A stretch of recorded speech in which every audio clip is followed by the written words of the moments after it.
All right, good morning. It has reached the hour of 10 a.m., and I'm going to call this meeting of the mayor and council work session to order. I'm going to go ahead and give everybody a heads up. This is a pretty lengthy work session agenda, and so I would remind everyone that the work sessions are generally for the staff to present items and for council to be able to ask questions. Most of the time when there's a public hearing on an item, we don't take it up in detail here, but we will still introduce the item and see if there are any initial questions. We don't want to do this both in the work session and then tonight as well. We know that those items have to be carried over into the regular session. This morning, to start out, we have Human Resources. Lena, are you here? Okay. Good morning. And I'm going to let you come on up, and let's start with A1, insurance renewal agreements for partially self-funded medical insurance. And do you have Wendell on the line? Do we need to bring him up? Yes, we do. Okay. Would you go ahead and bring Wendell up?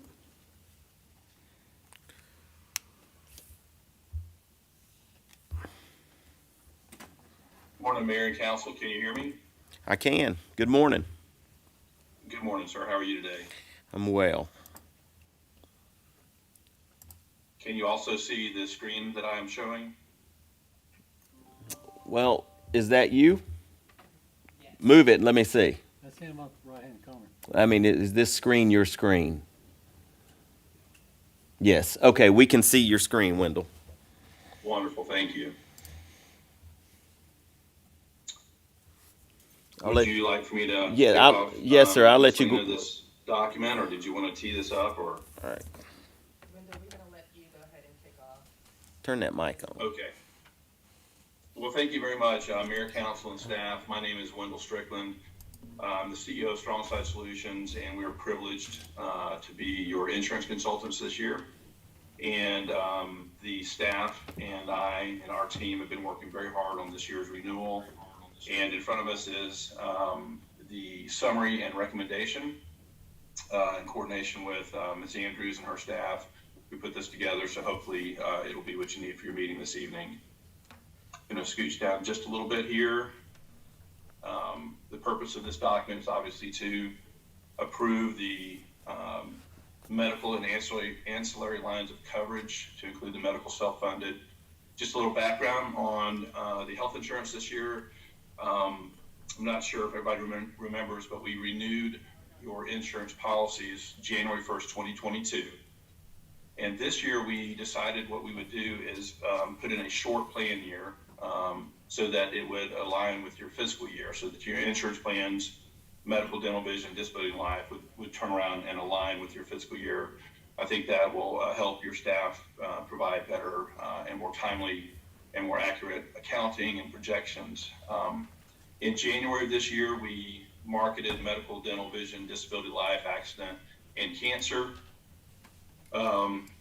And these policies renew 10/1/2022. They will renew 10/1/2022 and go through 9/30/2023.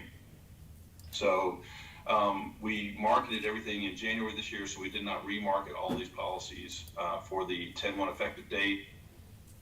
The medical coverage that begins on 10/1 had an initial renewal of 12.6%, which would have represented about a $228,000 increase annually. Strongside Solutions and your staff worked with the insurance carriers and stop-loss markets to reduce that increase to 7%, which would be about $127,076 annually. Some of those increases were also as a result of network charge increases and some other small administrative increases. So that's your medical. We were also able to negotiate a 0% increase for all other lines of coverage: your dental, your vision, your basic life, voluntary life, short-term disability, long-term disability, accident, and critical illness. We've received a rate pass or a 0% increase and have locked them in for another year. So in discussing this year's medical renewal, we started looking at some of the provisions of the plan, and we wanted to provide a couple of enhancements to the plan so that it would benefit the employees and their families. One of the enhancements we made this year was to remove the north side exclusion. I don't know if you know, but a few years ago we excluded the north side family of businesses, north side hospitals and all their doctors, because they were charging an unfair amount, and we had excluded those. It doesn't really impact Villorica that much. Not many of the employees and their families go to the north side system, but because of our new cost containment programs and administrator and some of the things that we're doing this year, that is no longer a concern or an issue. So we removed that north side exclusion. One of the other enhancements we made, which we're very proud of, as you know, according to the insurance carriers, you have to be around 45 to have a colonoscopy or a mammogram. And those diagnostic tests, I think, are beneficial to your employees to put that at a younger age. So we removed, I think it was 40 or 45 and brought it down to 35 years of age, so that your employees and their members can now have colonoscopies and mammograms at 35 without having to have family history. This will allow them to get early testing, allow them to catch any problems they may have earlier onset in their conditions, and would also have better outcomes for them and for the health insurance plan.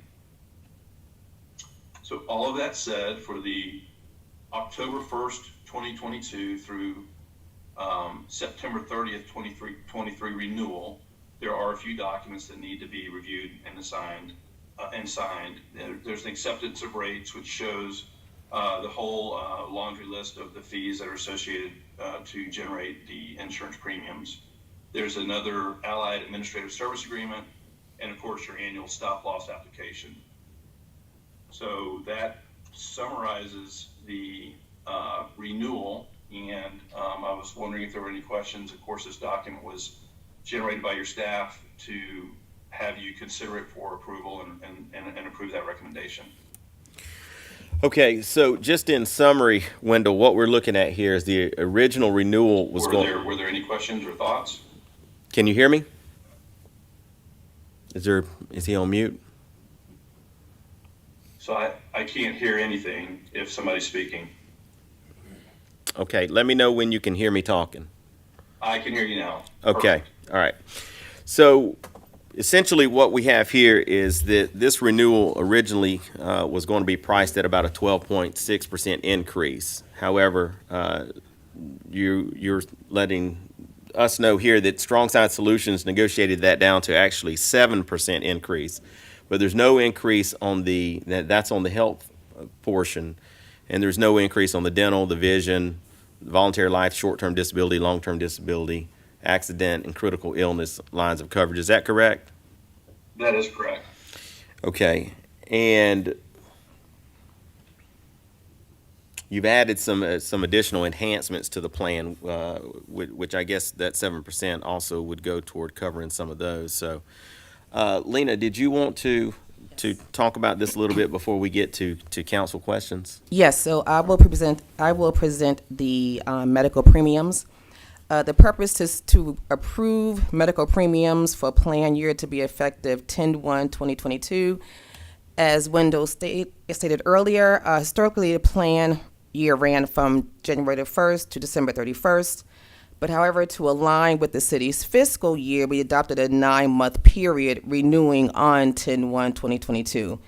Implementing 4 tiers of coverage. We have health with wellness, those who are not a tobacco user, health no wellness, not a tobacco user, and health with wellness, tobacco user, and health no wellness, tobacco user.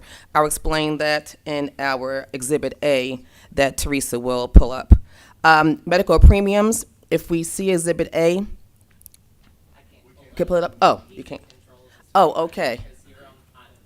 Okay. So if we can. We do? Okay. So, all right. So Stop sharing. Wendell, do you have the medical premiums that I emailed? You don't really have those? I don't know that I do. Okay. Okay, well, I can discuss that, and then once we are done with Wendell, we can actually show that.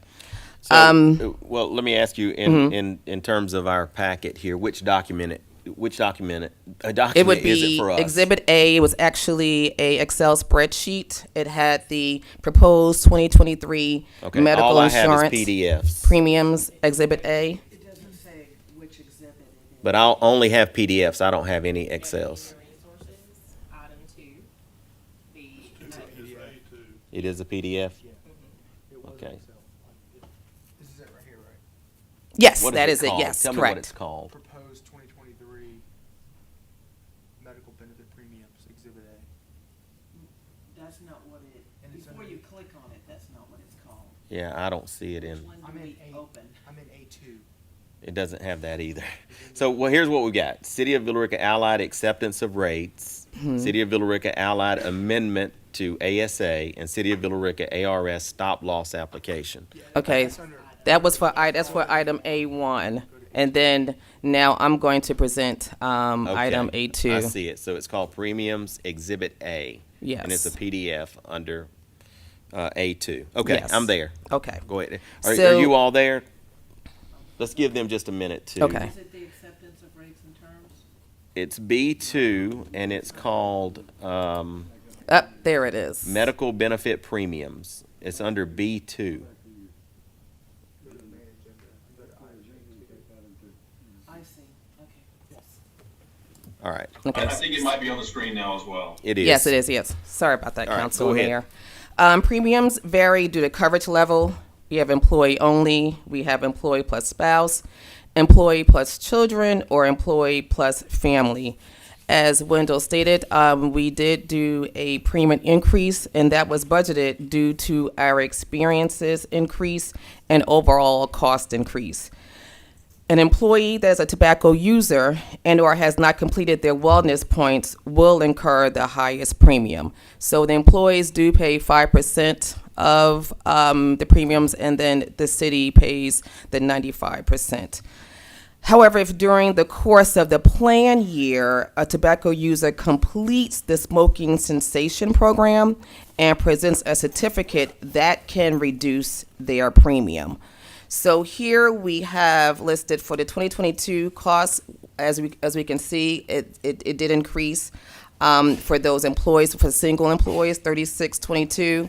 And then if we go further down, this is not a tobacco user. And these are the 4 tiers that we now have effective for this year. Okay. All right. So, all right, let me get myself back on track here. So really what happened is we took up 2 items there. So let me go back to Wendell's presentation first, Council. And that was the insurance renewal agreements for the partially self-funded. The rates is a different item. So I'm going to take that up in just a second. So do you have Yes. any questions for Wendell? All right. Wendell, are you there? I am here, yes. Okay. Ms. McPherson. Yeah, you mentioned both of these, but the 2 questions I had written when I reviewed this, and it wasn't totally clear in your explanation. Okay, so the reason we stopped, used to not accept North Side for a period of time is because they wouldn't work with us. But from your answer, I didn't quite understand what made the difference on why we can deal with them now. Yes, because a couple of years ago when we were doing the north side exclusion, we had for facilities reference-based pricing. We eliminated reference-based pricing, put in a full PHCS network. So we have no concern about access or overbilling because there's a full network in to cover their expenses. Okay, what you just said, would you put that in layman's terms? Yes, ma'am. Until the last 4 words, it was mumbo jumbo to me because it was all, I'm sorry. Say again? That's fine, perfectly fine. So we had a limited network a couple of years ago where we negotiated a rate with Northside Hospital, and they weren't so good at negotiating that rate with us. So Right. this past year, we put in a full network so we would not have to negotiate that rate. So now their costs are predictable and fixed. And we no longer need that exclusion because of the full network that they have to abide by. Okay, so it's not us saying, hey, no matter what you charge, we're going to pay it. There are some fixed prices where they've had to agree to that work within that network. Is that That correct? is correct. That's what I need to understand. Second of all, on the mammograms and the, it was colonoscopies. Oh, I bet you everybody can't wait to start those earlier. I just want to know if there's science behind that. Now, on the mammograms, I am aware that a lot of times that can start at a much younger age, especially depending on somebody's history. But in this case, you said it doesn't depend on their history. And the only reason I'm bringing this up at all is because the medical industry is an industry. And there's a lot of money to be made in repeating tests, doing tests, getting people to come back year after year for certain things. So I just want to know that the reason we're doing this is because it will be a benefit medically on catching these when they happen younger, that sort of thing. There's a lot to unpack there. You're absolutely correct. I think that traditionally males tend to not get colonoscopies until they have issues. And so we wanted to remove that barrier, number one. I think mammograms also at a younger age are not desirable, but we wanted to remove that barrier. We have seen an uptick in colon cancer and breast cancer over the past 3 or 4 or 5 years. The industry has lowered some of those requirements automatically, but we wanted to give your employees and their families every opportunity at an earlier age if they thought it prudent, even outside of family history, to have some of those tests. Identifying cancer in stage 1 and 2 is so much more treatable and less invasive for your members, and certainly less detrimental to them long term. And so we put that in as a benefit, an elective benefit if they wanted to do that earlier. Absolutely. So lastly, then, would you state that it's an evidence-based decision? The industry is leaning towards that. We're just a little ahead of the curve. We want to provide extra benefits where we can, especially if they generate quality of life to your members, and also less expense to the members. So it is evidence-based, or it isn't, or we're ahead of the curve? It might be. If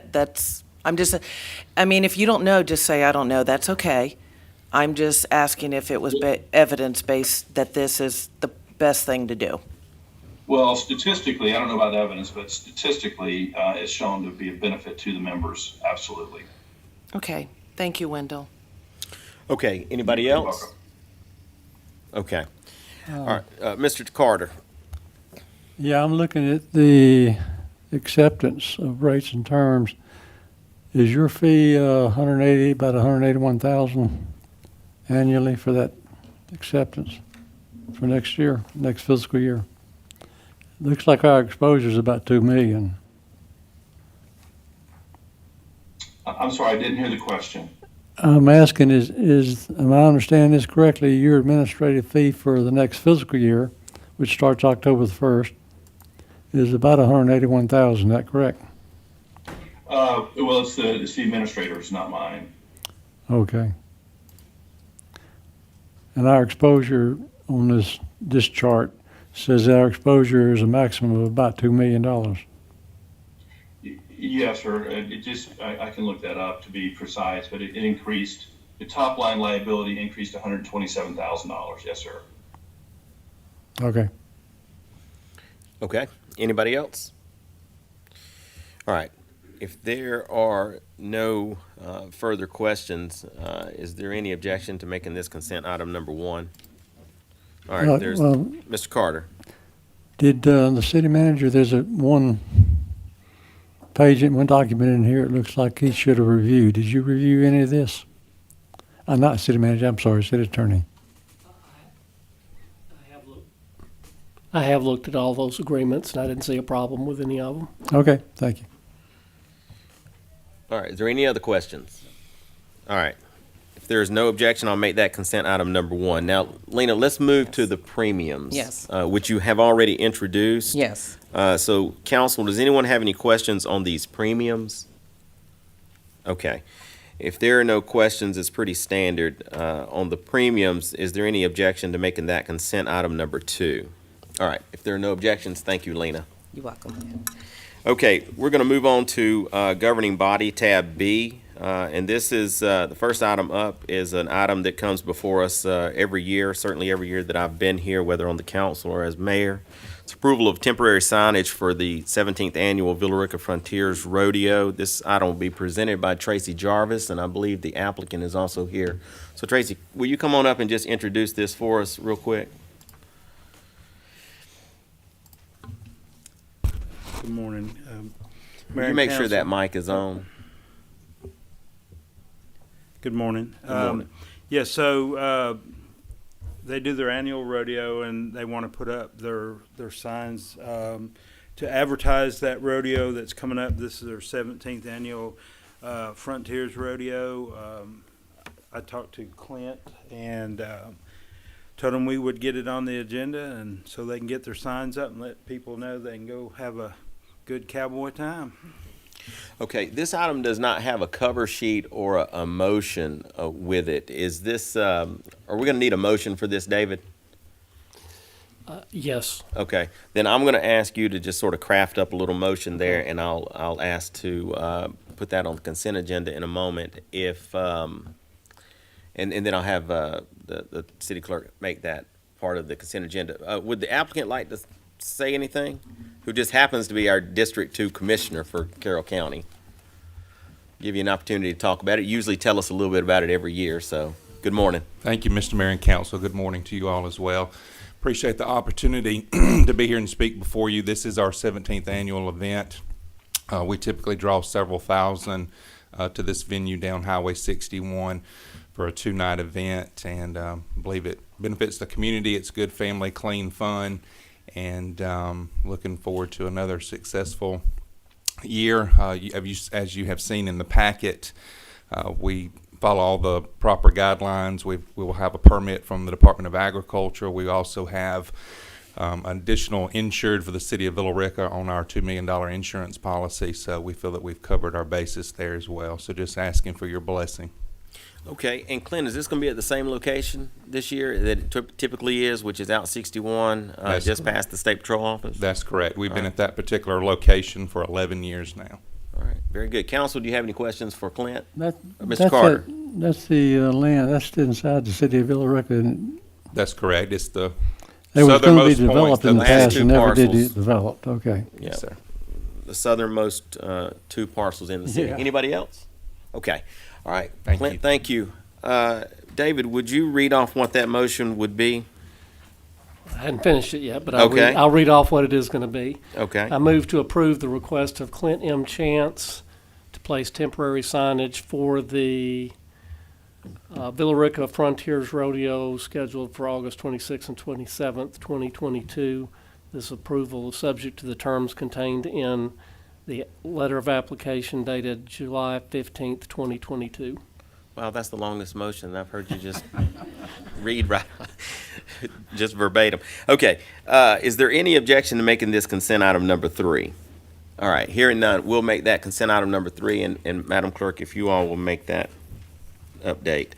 Okay, let's go to B2. This is a resolution regarding the IGA for the local option sales tax distribution in Carroll County. David, I'll ask you. You're going to be busy today. Yeah, it's a brief presentation. You have attached the proposed local option sales tax agreement between Carroll County and all of the municipalities in the county. I think it's fairly self-explanatory. The agreement provides that the city of Villerica would receive 8.51% of the sales tax proceeds received over the next 10 years. The city of Carrollton and Carroll County have both already approved this, so Villerica is being asked to approve it mainly just to signify solidarity with all the other local governments in the county, but it's going to be effective whether we approve it or not. Right. Okay, I appreciate that update. It is a fair agreement. There was some discussion that occurred in crafting this, but as David pointed out, this largely is ceremonial that we would approve this here today. However, that doesn't mean that the council wouldn't have some questions. So, does anybody have any questions? All right, Ms. McPherson. Statement first, just for the benefit of people watching or people here. Lost is local option sales tax. And so we have an intergovernmental agreement, how it gets divvied up between the county and the various cities. The only question I have is, isn't this related to the rollback, the millage rate, how much? No, not, is it? David. It is, I mean, I think the point you're trying to make, it is not related to the millage rate necessarily. When Which number is used to calculate the difference the between? rollback rate, And, okay, so it has nothing to do with this additional tax? no, it Okay. does not. I know it has nothing to do with SPLOST. I'm trying to get this stuff straight in my head. It does relate in the amount of sales tax that you receive does roll back your city millage rate. That is true, So- but it is not hooked into what the setting of the millage rate is. Right, not the setting, but it does play into what the rollback rate would be. Correct. If we did not receive any sales tax, the millage rate for city residents would be much higher than it currently is. Exactly. And the other thing is, will we get numbers on this? I would like to, other than what Jennifer has sent out, will we get specific numbers? So it's a little confusing because they call both of them rollback. You are correct. We do get some relief from property tax from the lost, but that is, and they call that a rollback. But the rollback that you're referring to that Jennifer sent out is different. It's based on reassessment on property. And she differentiated between the two. What was new, what was only because of inflation and reassessments, and what was because of growth. And I appreciated that. Thank you. Yes. So even though they're both called rollback, this is different than the one that y'all will vote, address with the millage hearings and discussions. So, based on what David also said, part of the reason we have lost, I'm just trying to clarify the history because lost existed before I was here and had to learn how many taxes we had. The history of the reason for it being passed at the state level and for us to do it locally, I know we have to send it to them in legislation, would be to take pressure off the property holders, kind of like SPLOST. Correct, yes. Which is another acronym. We've got a lot of those. Okay, all right. That's all I need to know now. Thank you. Okay, anybody else have any questions on this lost agreement? All right. If there are no further questions, is there any objection to making this consent number 4? All right. So we're going to move on to B3. This is a resolution regarding the intergovernmental agreement for special local option sales tax distribution in Douglas County. David, would you I'll present this? present this as best I can. It's going to be a little bit tricky in that the agreement that you're going to be asked to approve tonight, as of right this moment, I haven't seen in its final form. I've seen it in pretty close to its final form, but I'm expecting to receive in the final version of it sometime any moment now. In Douglas County, we are renegotiating the intergovernmental agreement as it relates to special purpose local option sales tax, SPLOST. Our current SPLOST agreement in Douglas County will terminate in April of 2023.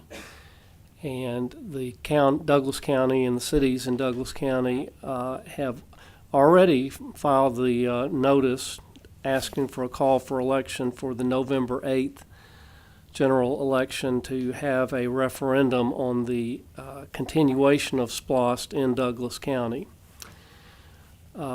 There has been some debate that has gone on over just the last week or two as to how that would be structured, and I believe that the final result of it, that the final agreement will show, is that the county and the cities have entered into an agreement, and in that agreement, the city of Villorica would receive 5.04% of the proceeds from the Douglas County SPLOST, and that is based on the population numbers from the 2020 census. That's the final end result as to how SPLOST would be distributed, which is not exactly the same as to how local option sales tax. There's two different formulas, two different agreements, but in the SPLOST, the city of Villorica will get a little bit more than we have in the past, which is a good thing because our population has increased through the last census. The one remaining thing that is being debated, and it's primarily being debated between the city of Douglasville and Douglas County, it relates to a paragraph that deals with payments for fire and emergency services in Douglas County. The city of Villorica already has an independent agreement with Douglas County as relates to those two items. So the argument about the final draft really is not that applicable to us. But that's what we're waiting on. But I'm going to recommend we approve it because if the referendum passes, we want to be able to get our share of whatever funds are collected. Right. Essentially, so you have the issue with services with Douglasville and Douglas County. That's also, but the original document that they sent us late last week, maybe even Thursday Right. or Friday, had that population at 4.8 or something, Right. And some change, and we said, hey, that's not going to work, and so they called a special called meeting to make those adjustments, and that's how we ended up with this new rate. However, they haven't finalized it and gotten you the final document, though, right? No, But the final document will include this new percent. it will. It's just that the remaining piece is really it is entirely an issue between Douglasville and Douglas County. Correct. But it'll all be in the same document. So there's no issue with us approving this on the consent agenda now because we don't expect there to be any changes. I do not, and it's the moment I get it in, I'll forward it to each of you individually, so you'll at least have had the chance to look at it. But it's in a form now based on the latest draft that I would still recommend you approve it because the percentage is finally correct. And the mayor's right; it was changed from 4.2% to 5.04%, which is our correct population number. Okay. All right. Let me, so council, does anyone have any questions for David on this item? Clarification Ms. only. McPherson. Okay, so originally when we received it, they made an offer to us of a percentage based on the 2010 census count. We have gone back, said that's not going to work well. They have agreed we ought to do it on the latest census, which was 2020. Correct. And that was our only problem, right? It was. And we don't have to agree right? As Right. long as Douglasville agrees, we just have to pretty much take what we get. But I think we're fine with it because it is based on the census. Yes. Okay, That's thank you. correct. Okay. But Mr. Carter. that's not in writing yet. We don't actually have that on hand because we had two motions here. One is where you're still negotiating it, and the other one is it's finalized. That's correct, and I believe that by tonight you will have the final document, which I will recommend approval of, but I don't have it right this moment. Okay. So I would wanna you rather object- me not put this on the consent agenda? Which I would. Let's just not do it because I'd rather see the final document. Okay. So I won't ask for it to be on I consent. wasn't quite through, but I was going to Okay. say, I wouldn't object to it being on consent, but I would reserve the right to pull it off if we don't get the document. We'll just wait. So, all right. Mr. Carter, you finished? Yeah. Okay. Anybody else? Okay. All right, David, thank you for that.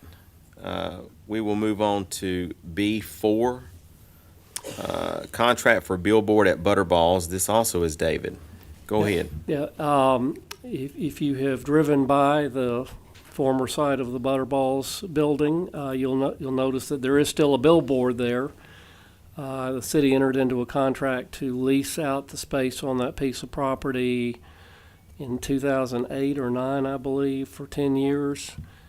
And that lease is up, but it continues from year to year until we actually give notice that we're canceling the lease. My understanding is that the city is now to the point where we want the billboard removed from that piece of property so that we can either use it or market it, whatever the city chooses to do with that property. We're currently receiving $1,000 a year for it. But once we vote to rescind the lease, then we give notice, and it will be terminated at the end of this year. And they'll then have 90 days to remove the structure if they choose to, or else we inherit the structure. Okay. Any questions? Mr. Carter? Yeah, the document says we've got $1,000 a month. If it said that, I think that's an error. I believe it's $1,000 a year. Okay. It does say $1,000 a month on the document. Okay, but it is $1,000 a year? I think the lease is actually there. So. Okay, would you just double check that? Ms. Yeah. Carter, is that all you had? Yeah. Okay. Anybody else? Ms. Sorry. McPherson? Sorry, only because it's a different question. I worked off an agenda this weekend that had a naming of a road. I assume that got removed It did. because, okay, that's gone. It'll come back. Okay, thank you. Oh, okay. So nothing on this item? No. Okay. It is $1,000 a year. A year. Okay. Thank you, So sir. that's an error if I put a month. It does say a month. All right. Mr. Montana, anything? No. Okay. Is there any objection to making this consent item number 5? None. All right. No objection. Thank you, David. We got another one for you. All right. B5, grant and acceptance of access and utility easements for water mist phase 3. Go ahead. This matter is was raised through the part of the settlement of the matters related to the Mirror Lake subdivision. In the development of the Water Mist Phase 3 subdivision, I think the engineers for both the city and for the developer have identified certain areas that the other needs for some purpose or another, and I can't give you the reasons why we need them. But this item actually exchanges easements in the vicinity of the Water Mist Phase 3. One of them the city is giving to the developer, and the other one is the developer is giving an easement to the city. And I believe for the city, and Bobby or somebody who knows can correct me, but I believe it's providing us access to our sewer treatment lift station. Mr. Mayor, the agenda item is, with these agreements, a little bit confusing. So I composed a sketch that should clear everything up. JLC Mirror Lake, who is the company that's holding Water Mist 3, if I can figure out how to get this thing to work. Anyway, look at the first Water Mist Phase 3 in red. Yes. You see the little crooked roadway underneath that? Yep. All right, that little stretch is what I call a wagon road that the city of Villorica has owned for a very long time. That used to be the access to the North Plant back in the day. In order to develop Water Mist, JLC Mirror Lake needs access across that little roadway. That's one of the easements. If you'll look at the drawing, there's a red line coming from the little green box. It represents Southwood's lift station. The red line coming down to that manhole 317 is the force main. All right. JLC Mirror Lake is granting the city sanitary sewer easements for that red line and the green line that goes over to that property line. Back when those sewers were put in, Villorica probably got easements, but they were not recorded. So that being the case, it's just a swap. You know, they're giving us access on those sewers. We're giving them access across that roadway. Okay, you did a good job on that. Made it real clear. All right, council, does anybody have any questions for Bobby on this? Okay, if there are no questions, you actually did a better job explaining that this time than the first time I heard it a few weeks ago. So I appreciate that. Okay, is there any objection to making this consent number 6? All right, very good. Thank you, Bobby. Okay, so the next 9 items, are they all yours, Ron? Yes. Come on up. The next 9 items all have a public hearing. What I'd like to do here is let Ron introduce each of these items just very briefly, and then we will see if there are any questions that kind of need to be handled early so that we don't basically do this twice today. So let's start with C1 VA-0822 Ridge Cole Villa Trace Apartments Stream Buffer Variance. Ron. Yes, Mayor, this is a request from the applicant to encroach 608 square feet into the 75-foot stream buffer. And they're not looking to go into the 50-foot buffer or the 25-foot buffer. And their reasoning for this request is to, they think it's going to actually improve the development by giving a little bit of a backyard area to each of the individual units that are going to be facing the buffer area. It'll make a much better design. Okay. Council, does anyone have any questions that need to be taken up now on this item? All right, hearing none. Ron, let's go to C2, which is VA-09-22 Ridge Cole Villa Trace Apartments Building Orientation Variance. Go ahead. Yes, I have a request actually that this be removed from the agenda. At our last council meeting, if you recall, we did make a change to 9.032C of our zoning ordinance standards, which now necessitates this wouldn't be needed anymore. So this variance is no longer needed. Yeah, we had 2 All right. competing things going on at the same time with a variance request. So Okay, so we'll remove this item, Madam Clerk. All right, Ron, let's go I to. actually have a question Okay. about that. I'm sorry.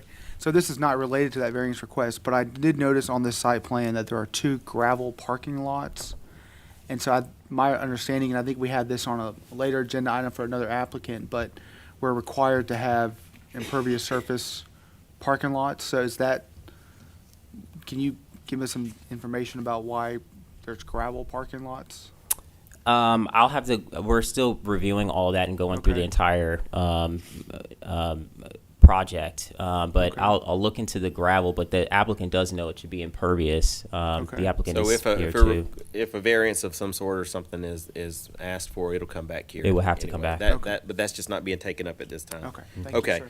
all right, C3, VA-10-22 Benchmark United, Inc. of Douglasville, Georgia, has requested 3 variances from Section 7 of the Development Standards and 1 variance from Section 9.046B, Non-Residential Design Standards of the Villorica zoning ordinance at 108 Boggs Road. All right, Ron?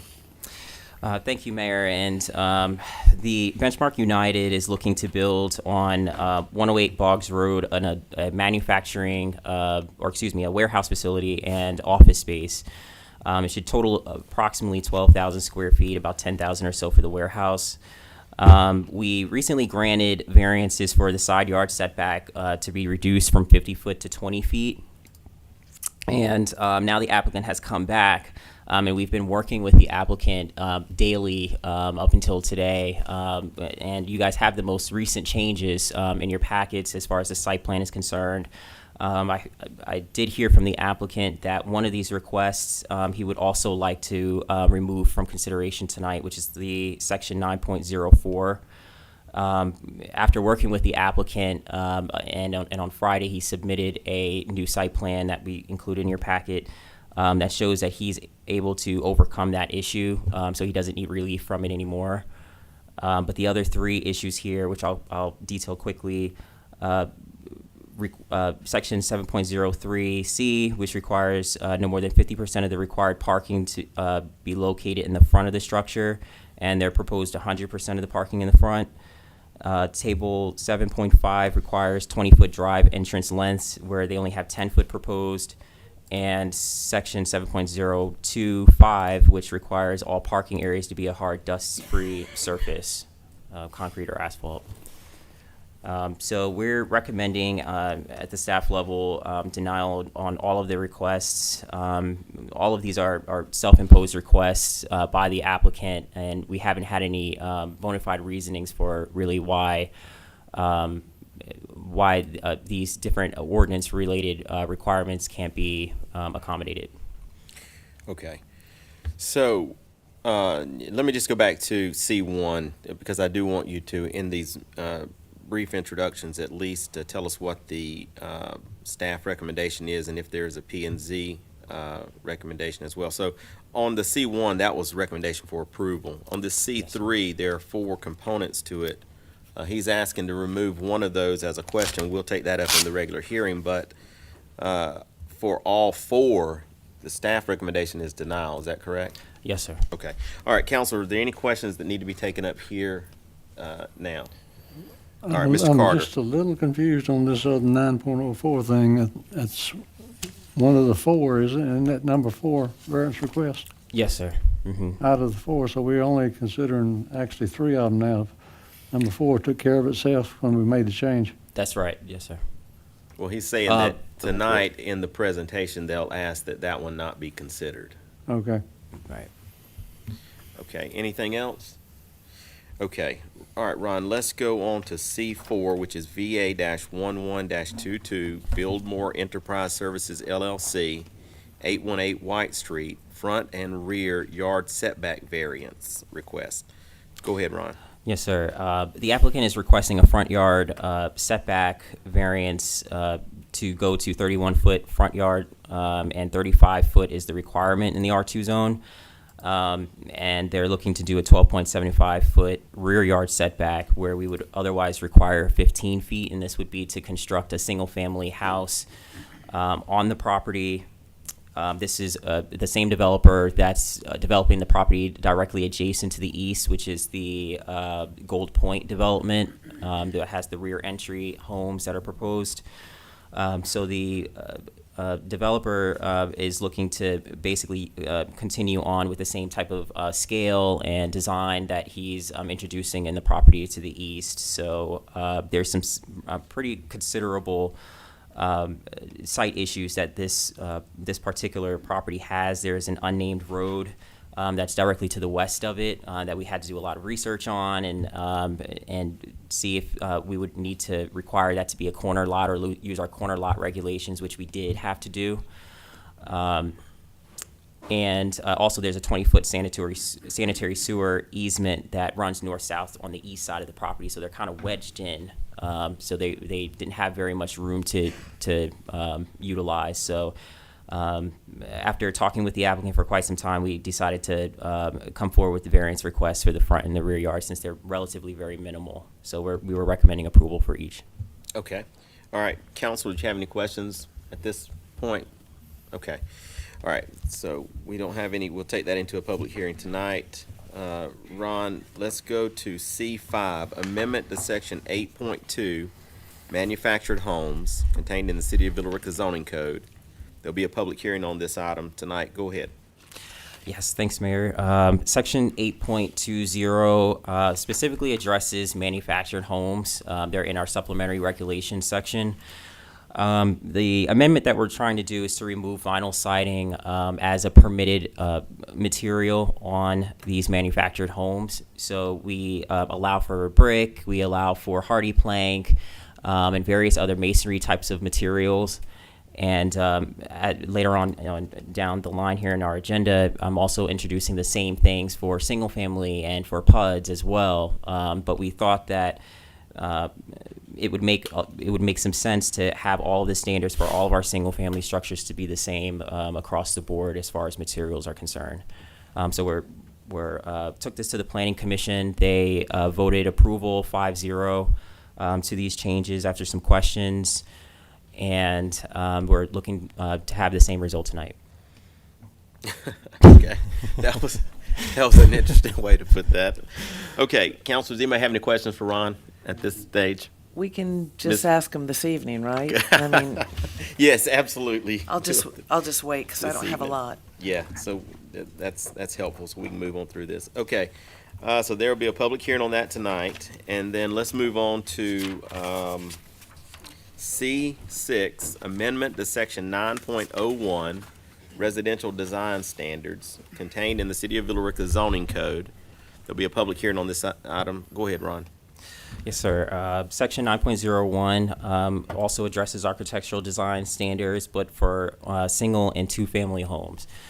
So we're looking to remove vinyl again from this section and leave the other materials that we all know for consideration for future applicants to use on properties that are single-family and two-family. So the Planning Commission approved this one also 5-0.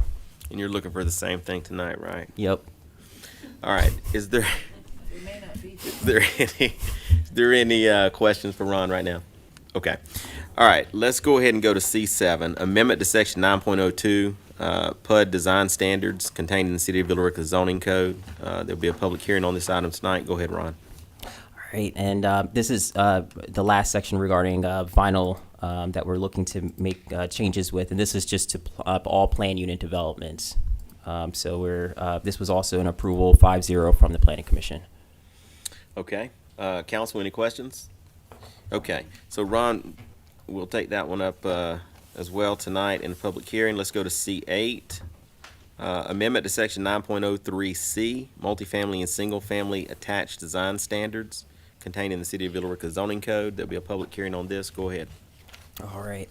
Section 9.03 is our section on architectural design standards for multi-family and single-family attached structures.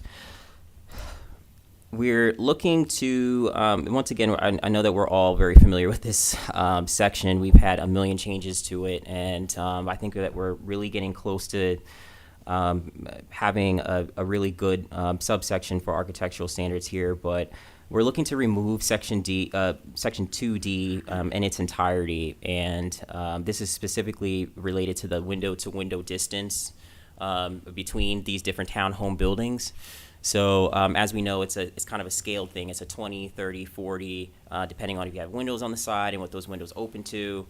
All we're looking to do here is just reverse the order of these, because the way that it's currently written, if you can have a distance of 20 feet if you have no windows at all, which doesn't really make much sense. If you have 30 feet, it can open up to I believe it's a bathroom, or let me see here.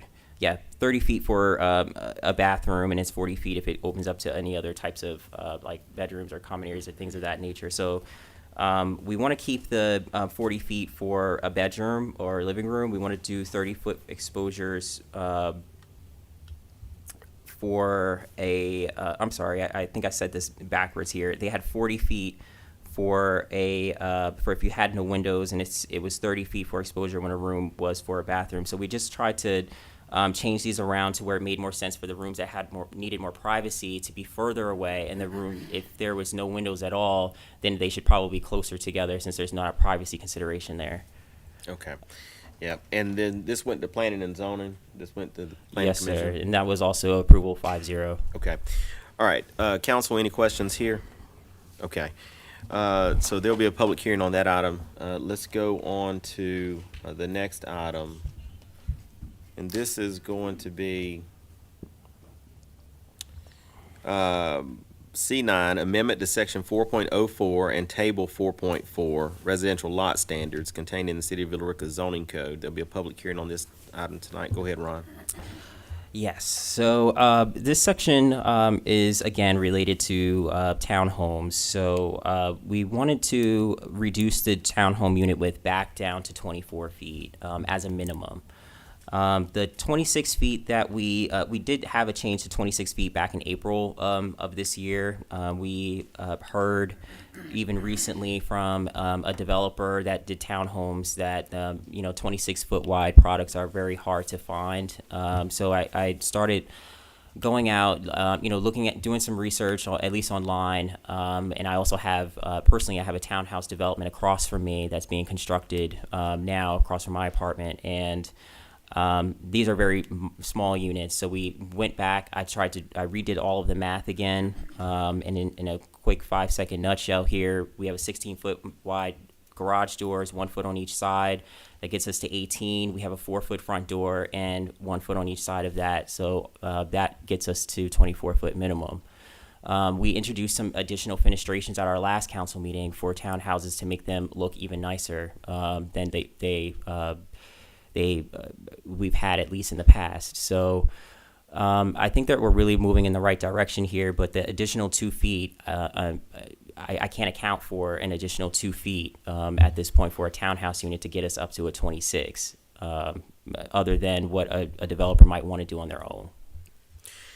Okay, and I would say that we had a developer here maybe in April or March who stood there and said that he couldn't even recall where there was a 26 minimum, because it's a very difficult build for a townhome to only be to have to be 26 feet wide. That's a significant width.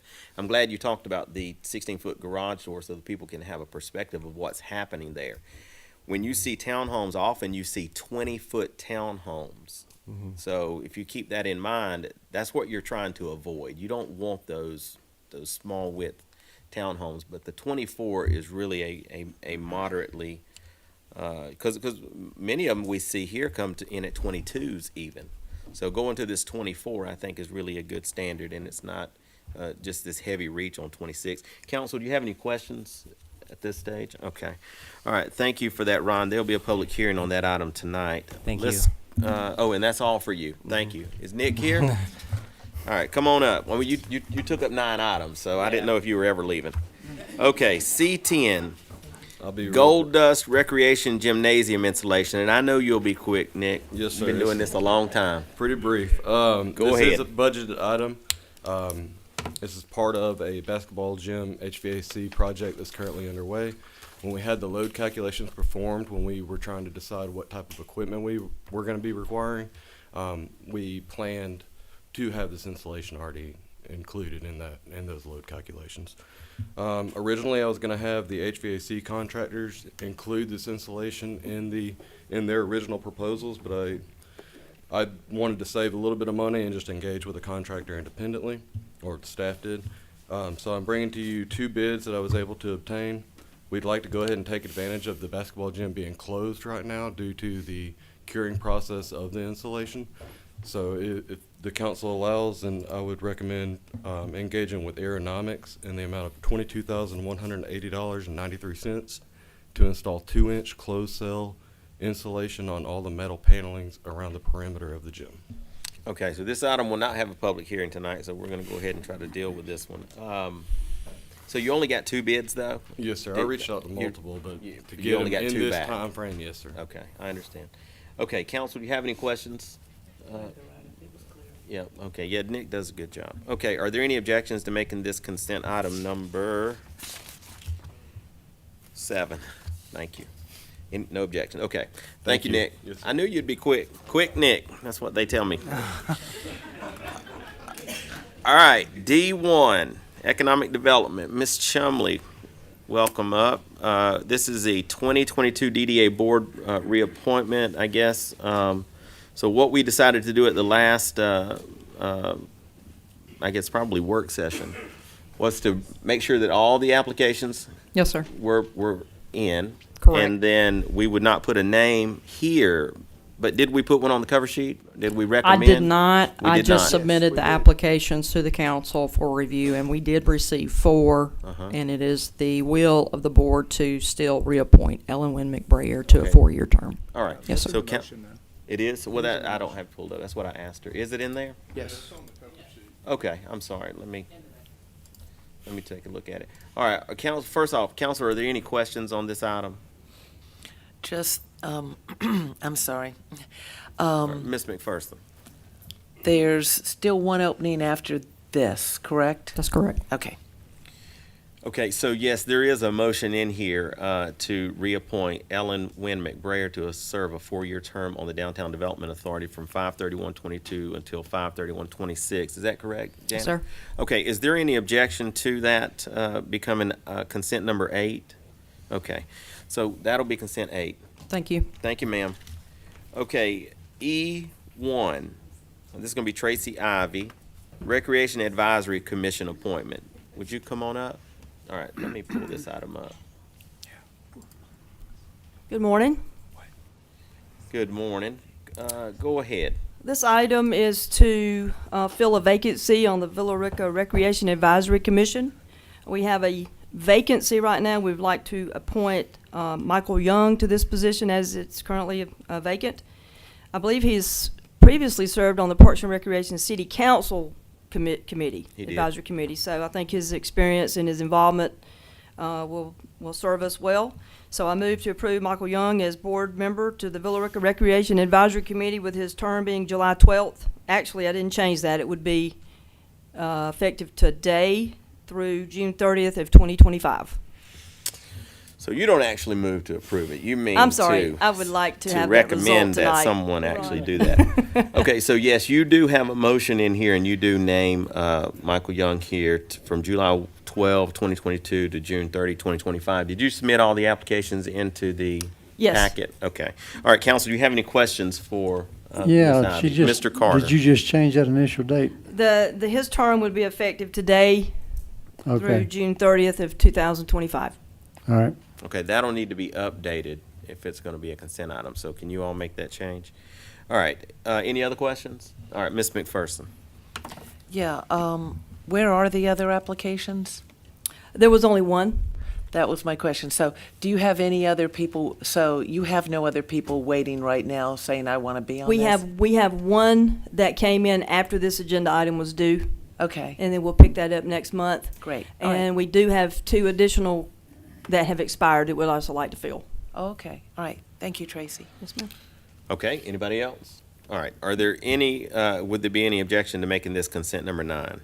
All right, hearing none, we will call up Miss Rachel Lynn, E2 Library Advisory Board appointment. Good morning, Rachel. Is this your first time up here presenting? it All right, is. well, welcome. All right, go ahead. Do you want me to do all 3 at the same time? Well, let's just do one at a time. One at a time, okay. So I would like to recommend, as the staff, Stephanie, which one do you have up? Julie Dobbs is what I'm showing. To reappoint Julie Dobbs, and then I will also need to change my dates to effective today.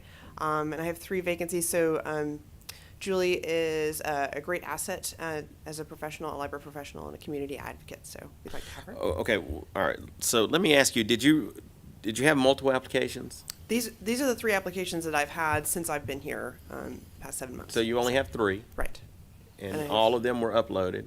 right. And all of those are the ones that you're going to be recommending here today? Correct. And do you have to change all the dates for all of these? I do. Okay. Can you do that with the city clerk? I will. All right.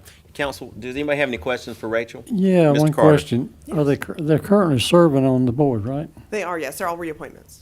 So whether we appoint them for July the 12th or August the 9th, doesn't really matter if it's already serving.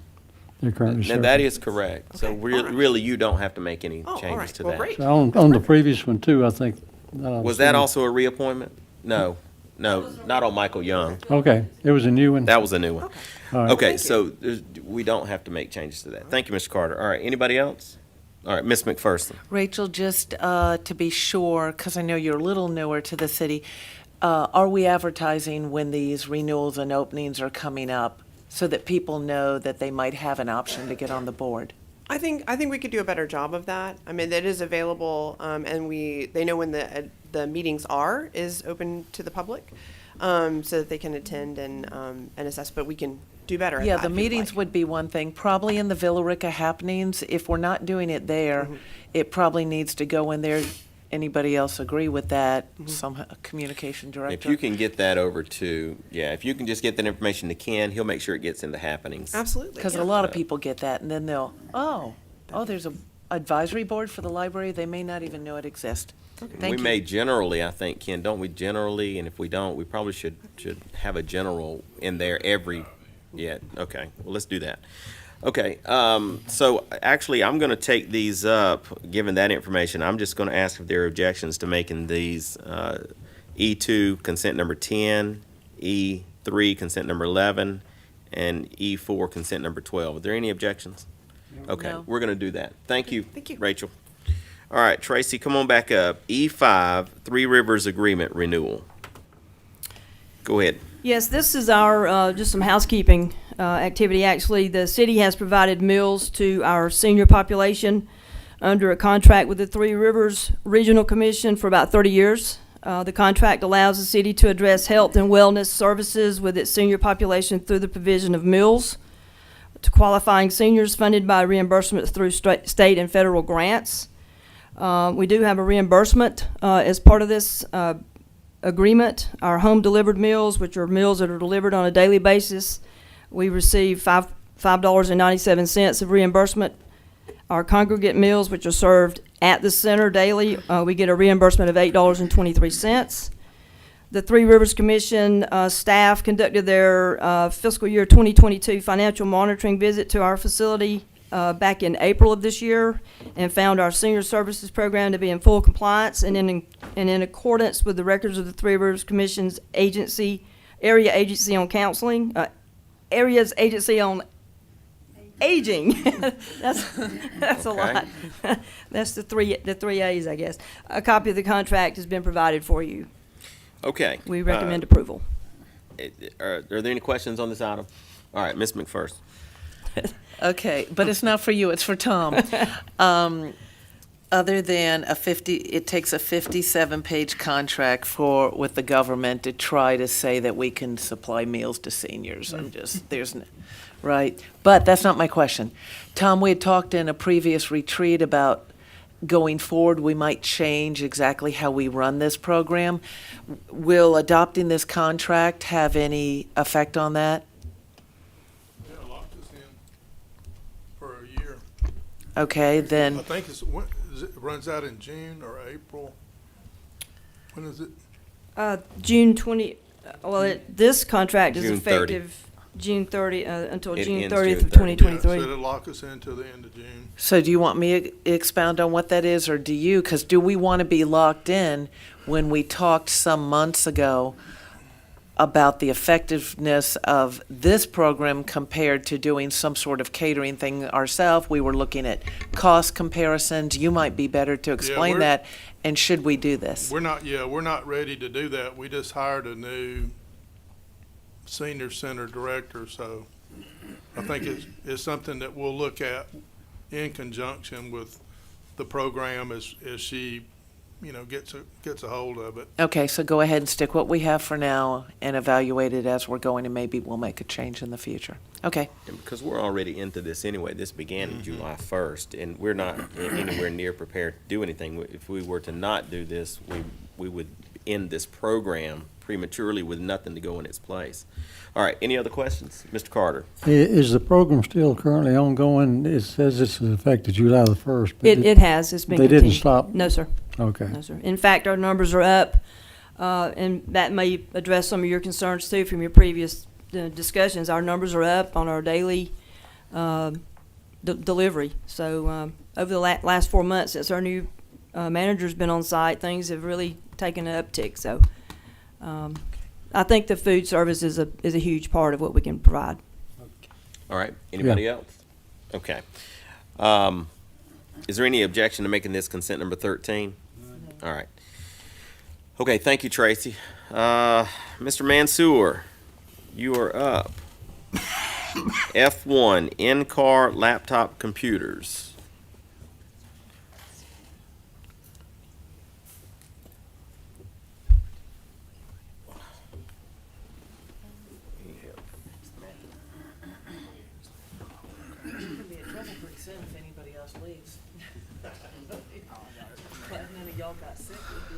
Chief, I guess he's mad at me. He left. That's. Yeah. Good morning, council and Mayor Pro Tem. We're requesting in laptop computers for the cars. The unit cost is $1,500 each, a little bit over that. Total of $12,000. These are laptops that go in all the patrol cars. We're asking for this, and we're paying for it out of our technology fund.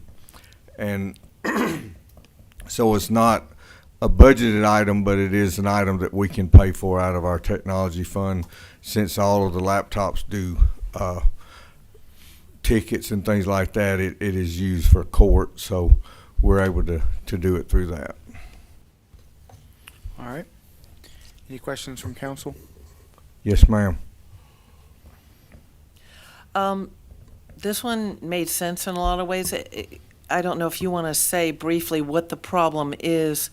I mean, I read it, but for the sake of other people, what the problem is that you're having that you need to replace some of these laptops, the current ones you currently have. And the reason and then I'll just state so I don't have to say anything else after that. The main reason I'm good with doing this, even at budget time, is the fact that it is for your technology and it's coming out of your technology fund, that you collect that money off of citations. So it only makes sense with it being funded from there, although it's not budgeted. So there's a reason why you feel like you need to do this now, though, and not. So what's the issue with the laptops?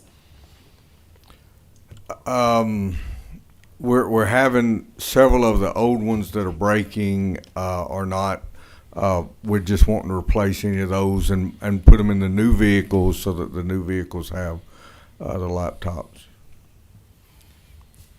But this request is to replace all of them, all vehicles, right? It says all. Jim has something to add too. All patrol vehicles. The IT guy. The IT guy. Jim helped us on this. The age on these, they're just upgradable to a certain extent. So some of them we've already upgraded to where we could, but yet they're still crashing with interops because as they do more updates and security updates and fixes for interops, which is the main program they use, it requires a little more horsepower. So a lot of them are just old. So are you saying it could be even as critical as an officer could be out there, need some information, and the computer crashes? And they have to reboot and get logged back in and go through That's the a process problem. again. Okay. Correct. Any more questions? Yeah, so Chief, am I correct in what this says is you're replacing all the computers and all the vehicles, is that correct? No. All the we don't- patrol vehicles are equipped with the computers. These things interface with flock. How many flock cameras you got? We've got 9 up and running now. We've got a 10th one coming. They had a problem with the location for that.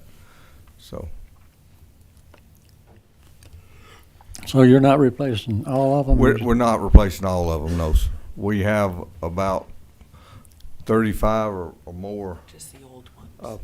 patrol cars, so we're not replacing them all.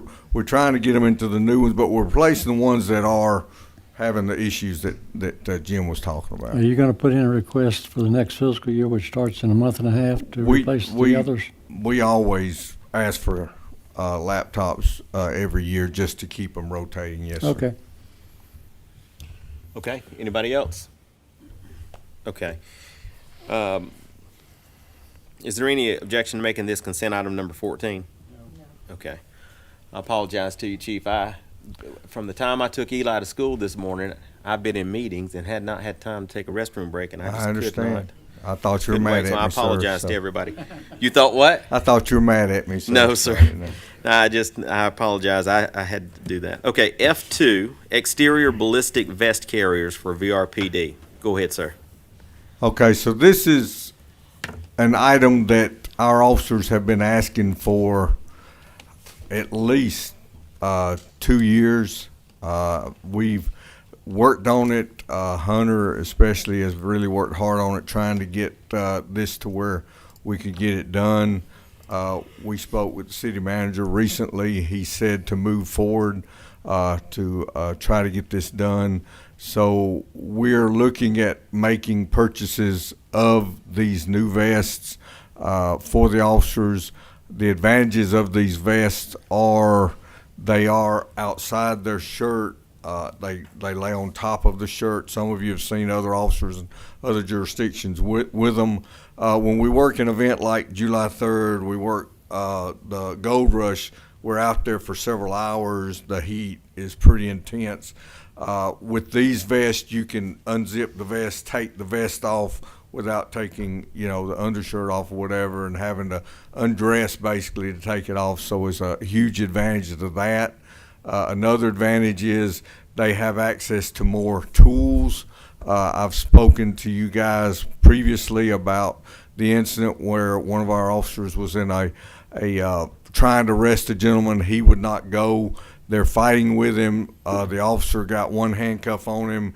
The other handcuff wasn't secured in time. The guy swings back, hits her in the face with the handcuff in the eye. I responded to that scene while it was still going on. We were able to finally get him into handcuffs and get him secured, get the officer treatment. And I asked the officer, I said, why did you not tase him? And she's small officer, thin, doesn't have a lot of belt space. So she looked right at me and she said, Chief, I don't have room to put a taser on my belt. And so this will allow them to where they'll have pouches on their vest that they can have extra tools, extra handcuffs, whatever on those vests. And that's when it convinced me that we needed to really move forward on that. So we're asking for this. The amount is there. Any questions you may have, Hunter can answer because he's been the main guy on this. But this is definitely a want item, but to me it's a need item too. So I want to address just that piece, and we may have some questions for Hunter. And you and I haven't talked about this, but I talked to Tom about it, why we wouldn't just wait and put these into the next budget cycle. But he said that it was really important to go ahead and get this started now. And you sort of said that at the very end there, but I just wonder if you might, because this is not a budgeted item, but just talk maybe just a little bit about why it's important to go ahead and do this much of this now as opposed to waiting for a budget and then having to order. If you could do that. Well, it's going to take a lot of time, obviously, to get them in. It's going to take where they're having to be measured for each one, things like that. So that's going to take time. But it's also an item that I think will help the morale of the department, will help people appreciate that we're doing everything we can to keep them here, to hopefully build back up to where they want to be here, they want to stay here. It's just another tool to try to help do that. Okay. All right. That's good. All right. Council, do you have any questions? All right. Ms. McPherson. Okay, I'm going to give you a little bit of a harder time on this one, Chief. I'm going to address both items at once instead of saying it twice. There's the exterior ballistic vest carry, and I wish we had a picture because right now, I'm sure I've seen them, but I really can't visualize it. A combination of just under $40,000 for the two items. Here's my concern. We're doing the budget this month. Whereas the computers are coming out of your budget, the technology fee that's already there for technology, this is coming out of the general budget, and we have a lot of departments that have been told, including you apparently, at times they're told, no, you can't have this, you can't have that, because we can't do it all, right? We have to pick and choose. And the fact that this is we're requesting something without being able to balance it at, like we would at budget time this month, between all that's going to be asked for from y'all, all the other departments, when we're looking at everything at once and we're picking and choosing, because there's other departments that may want to come in at the last month, the last month before budget and say, well, I cut this, I'd like something else too out of the money. And I just feel that it's a less fair way to do it, especially since we're right on budget now. Now, getting all those firearms earlier in the year was a little different. When the shotguns, the things y'all needed to be equipped, it was a real big safety issue. And so, how I'm very supportive of the police department. My main thing is it coming out of the general budget, not budgeted, when we're doing a budget this month, and we can look at it holistically at all that you will be asking for, along with all the other departments. That's my holdback on okaying this. You didn't have any questions? Okay. Mr. Carter. Okay, my question is on your budget at the end of the last month, July, were you under or over budget? We're under budget right now. So I don't remember us ever being over budget since if I've you're been under here. budget, then you have some money within your budget you can shift around and not go over budget. And get this. That is a question I think Jennifer would need to answer to be exact, but I Now- mean, we do have monies in different places that Right, we that can the- move around. The idea is, so, let me just clarify before Jennifer or anybody says anything. So if you're gonna come up, then come up, so you'll be ready to talk in the microphone. But, so, there is dark money in the police department, and that is because of vacancies. They do have money, so it'll be covered within the budget, but it's not covered as a budgeted item. So it's important to, yes or no, he won't spend more, he won't be able to anyway. No, sir, he won't be No, over budget, no, sir. but, I don't have a problem with Okay. you shifting money around within your department because okay, that's done on a regular basis. okay. That's Well, true. then, maybe we don't need anything, Jennifer. I just wanted to make sure. It's okay. I just want to talk about that because that's just a little bit of a nuance with budgeting. That's all that's happening there. Okay, Mr. Bompton. Mayor, we don't have in the budget amendments later on the agenda, there's no budget amendments in there. So is that something we're expecting to see next month then? Now, there are budget amendments here. But not for these two items. Okay, that's what I was going to ask, but Yeah. is this in here? Okay, you're going to have to get that. Are you going to be able to get that in there for tonight? Oh, yeah, come on up. So you did need to, I was helping you get your steps in. Yes, what we're hoping is see how we end up at the end of the year. You know how I come to y'all at the end of the year and do a housekeeping, and we do it from within functions, public safety and judicial. Judicial is running under budget as well as police department. So it may be a shift within those two departments that will cover this. So I don't really see that it's coming from fund balance. We could bring it before y'all right now and say fund balance, but Okay. we would much rather wait and see how everything shifts out. That's what we do with some of the other departments too. If it's within that same function, we'll just switch it, but we can't do it without y'all's authorization All to do right, it. so you understand that's why it's not going to be a budget amendment, right? Okay. Okay, all right, thank you, Jennifer, and thank you for clearing that up. Okay, which really just goes back to Danny's question. Okay, is there anything else for the chief? All right, Ms. McPherson. And sorry, it's not a question. There's always usually additional in everybody's budget, because to be honest, the budgets are padded to a degree because we don't know what to expect, right? I mean, we don't cut them really close, so that tends to happen in government. Number two, government is very good at spending all the money before the end of the year, but sometimes if we have extra, it goes into fund budget, just like we would our home budget. So I still think it's a good practice when you're right at budget time to do it with the budget in light of the entire picture. That's all. Okay, well, is there any other questions for the chief? Okay, is there any objection to making this consent number 15? I object. All right, so this item will go into regular session tonight, and we'll talk about it more then. Okay, let's go ahead and go to F3, equipment pouches for VRPD. Isn't that part of the same thing? That's the same thing. It's the pouches that go with the vests. Are those two different motions? Well, they're on here as two different I things. see but they're on they're- two different lines. Yes, Give sir. me just a minute. But to they're look at pretty that. much the same. We don't need the pouches if we don't get the vests, obviously. I So understood, okay. I thought they were just fanny packs, All right, but let me just take a look. Okay, so there would be no need to, do you feel like you've already covered this enough? Okay. All Yeah, right, well, then they- we'll just take both of those items to F2 and F3 into regular session tonight, okay? All right, thank you, Chief. can Let's I do- speak Yes, just sir. to one other thing? Absolutely. Well, two other things. First, we're starting our Citizens Academy August 18th. We're inviting anybody that wants to participate.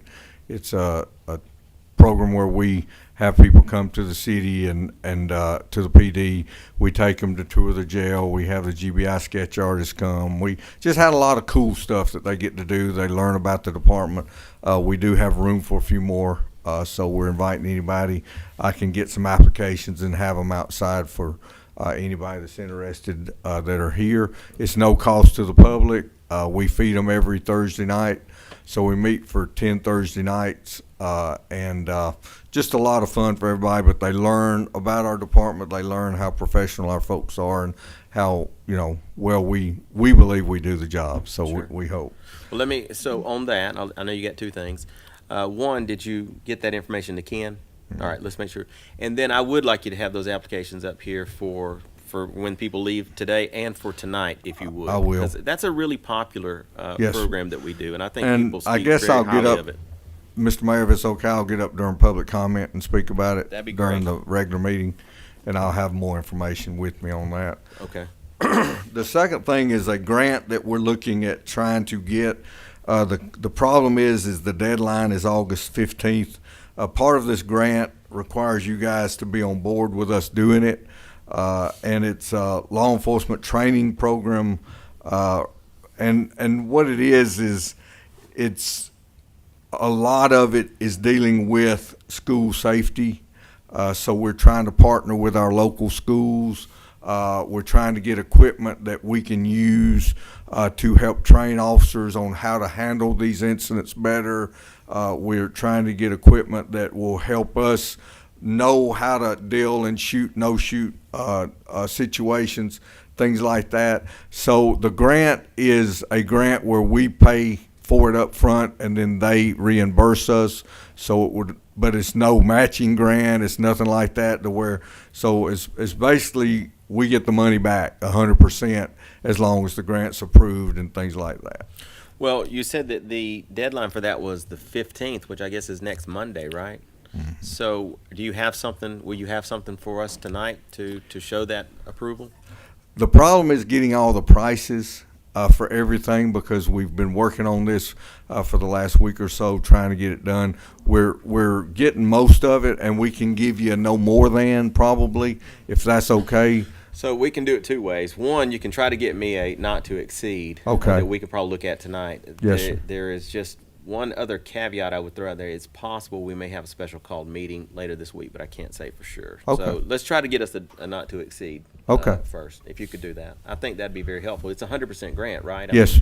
So, Mhm. yeah, I don't see how there'd be a problem with that. Okay. Anything else? No, sir. All right. Any other questions for the chief? All right. Thank Thanks, you. sir. Okay. Let's move on to Public Works. Mr. Elliott. Okay. Well, this first item is considerations of adding speed humps as traffic calming devices on Cleghorn Street and South Dogwood Street. Last month when this item came up, Ms. McPherson asked to push it to the next month because someone was absent, but I think that person is still absent. It's even worse, yeah. Are we going to do it again? Yeah, I hate to table it additional month. I'm sure Bobby will be severely disappointed. But I did not know that Councilwoman Marchman would be missing this month as well. And on top of that, we're missing another council person. So I don't think this is maybe the best day to handle Okay, this. not a problem. Madam Clerk, will you move this out? Mr. to Mayor, the ne- you Yes, might need sir. to move it to September because I'll be in the middle of the Caribbean at the next meeting. The next, I want to move it to the September meeting. Is that what you're asking? Yes. You're going to be I'll gone be in gone. September. I thought Yes. you said, so October. Yes. All right, let's move it to Unless- October. Unless Mr. Barber wants to present it. I can't on my imagine behalf. that. I think we better just wait till October. We can Or put this Tracy, in, we can add this to the who new would budget. it be? If it weren't you, who would it be? Like if something happened and we had to cover something, would it be Tracy or? I would not put this on anybody. I think this is really He's not even volunteering. Yeah. This is gonna be a hot button issue because we're getting priority to the speeders cutting through, so, yeah, we need to talk about this one. Okay. I hate So to not do it let's- before budget. Let's go ahead and move to G2 Flowers Bakery Culvert Replacement. You have a bid recommendation, Bobby? Mr. Mayor, we had our bid opening after we postponed it for 30 days when we changed our material spec. We actually got 3 bids, 2 of which were responsive. On your cover sheet, we've got Carl Owen Construction, had a base bid of $308,000, and we also added the potential additional cost because we really don't know what's in that stream bed underneath that existing culvert. With a total potential maximum bid of $343,064. And the lower bid is from Grizzard and Associates, total maximum bid of $274,560. Staff would like to recommend the lower of the two, which is Grizzard and Associates. A little explaining, GDOT has committed to fund 70% of this amount plus the material cost of about $42,000, with a maximum up to $184,000. So they've committed to do that much toward this. Okay, so so this thing has been going on forever, and it has grown every time I've looked at it. Yep. So tell me again, help me just real quick with the math, and for everybody to understand what's happening here. GDOT agreed to pay 70% up to 184,000 max. All right, stop right there. Okay, so their 70% part is the 184,000, or is it 70% of the 184,000? No, it's 184,000. Okay, so that gets them up to that. Of the bid, which bid are you recommending? 274,560? Yes, sir. We took that bid and we added 42,000 to it because that's what the materials cost. Okay. And the total of those two is what we take 70% of. All right. What is the net cost to the city? I did not do that subtraction, Mayor. That would be a good idea. You have a calculator, somebody? What's the bunch? 316,560 times 70%, which is a lot more than that. Subtract 184,000 from that, and that will be the net the city will have to pay. 132. This project started at about $100,000 when we first started looking at this. I understand the complications on it, but it still is a tough one. All right, council, do you have any questions for this? Mr. Carter? Okay, the bid actually is $240,000 from the low bidder. So that's the amount we have to pay the low bidder to do the work. You're just reserving another $34,500 in case something shows up when, yes, sir. when they get into it. I'm not saying that we will spend the entire 274,560, but that extra is there in case they need it. But of that, GDOT's paying a substantial amount of it. GDOT's paying a maximum of 184,000 they've committed. Right.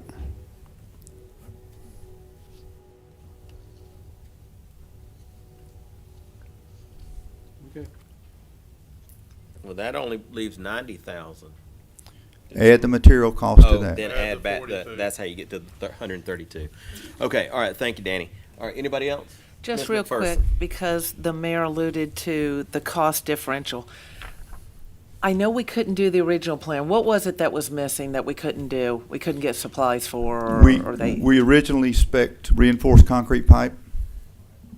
Okay, so I was thinking, is this one, I thought this one was less expensive than the original plan. Maybe not, okay, not that it's less expensive, but originally it would have been less expensive because of the way we were doing it compared to the reinforced concrete. The original engineer's estimate on this project was $290,000. Okay. Total. So we're about, we're at $316,560. And we altered how we were doing it because of the was it the availability? I was trying to remember. Yeah, we couldn't get reinforced concrete Yeah. pipe. We changed the spec, but the market has gone nuts over the last 4 months. With prices have just gone skyrocketed. Are we still renting those plates? Yes, sir, we are. Okay. All right. Okay, we got to get this done. All right. Anybody else? No.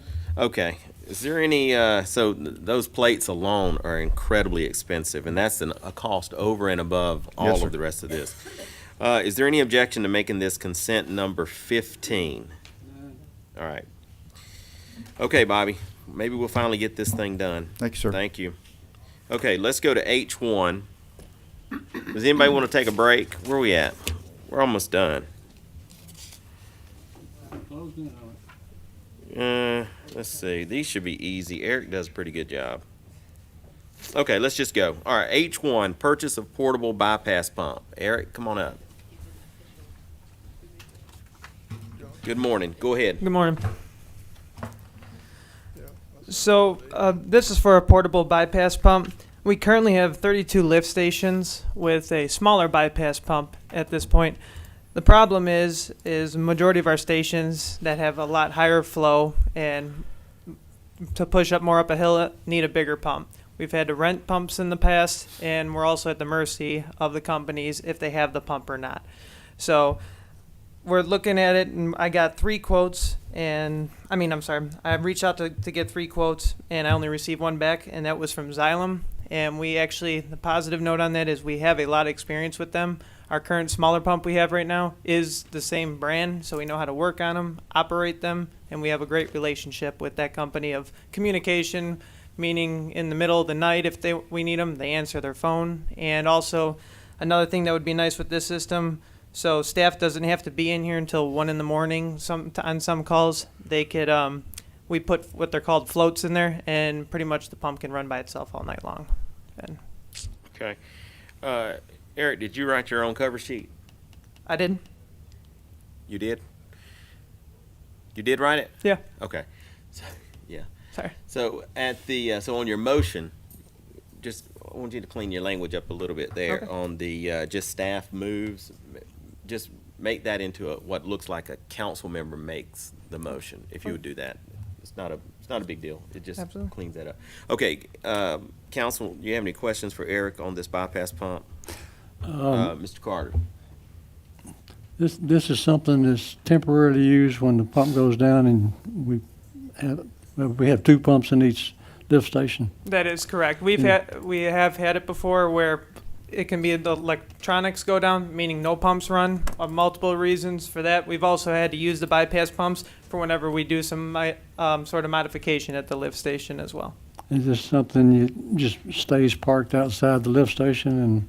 Exactly. Just back it up with a truck and just set it up really quick, put the floats in there, you set up the settings on there so it can run by itself, and you pretty much leave it for the night until the next day. And you think this will mean we'll have one? How many lift stations is this one going to cover? It can cover multiple stations. What we can do with a lot of the station is move between stations that we need if need be. But also we do have the smaller Godwin pump that will help with the problems if we have them at the other stations. I'm just concerned that with 32 lift stations up and running, that means we have a small pump and we have this bigger pump that we want to buy. Yeah, so for Is that going to serve all the 32 of them? Minus a lift station called Cleghorn, it will handle the rest of the stations. That station actually has multiple backups with bigger pumps. Everything is updated on that station, so it's a lot more of an efficient station. So you're confident you only need the one?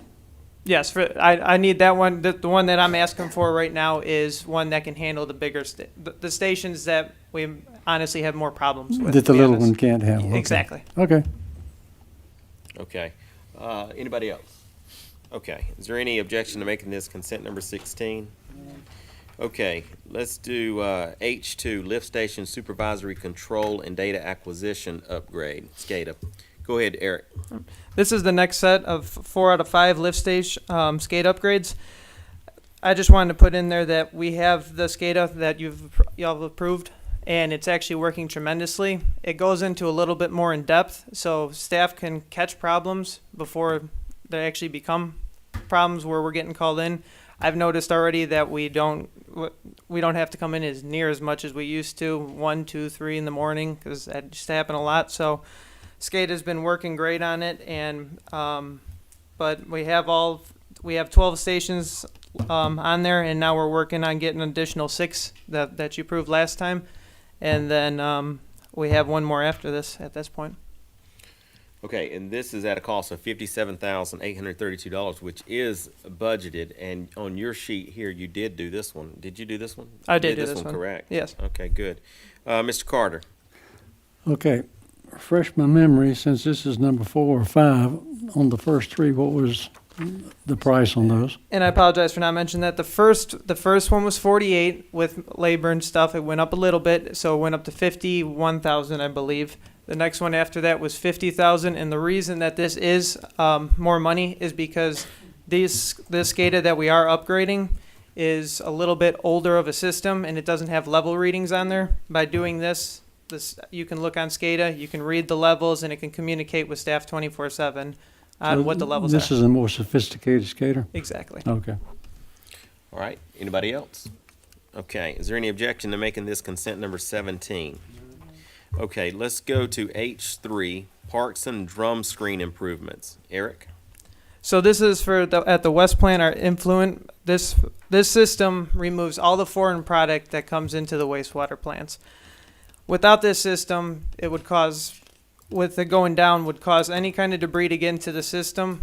It would potentially damage pumps completely. It could eat up $100,000s of gearboxes, and also involve staff having to come in because of sort of things like pump fails, communication fails, and any kind of problem under the sun, because when the stuff that comes into the wastewater, just there's all kinds of stuff that comes in there. We are currently running on we have 2 drum screens.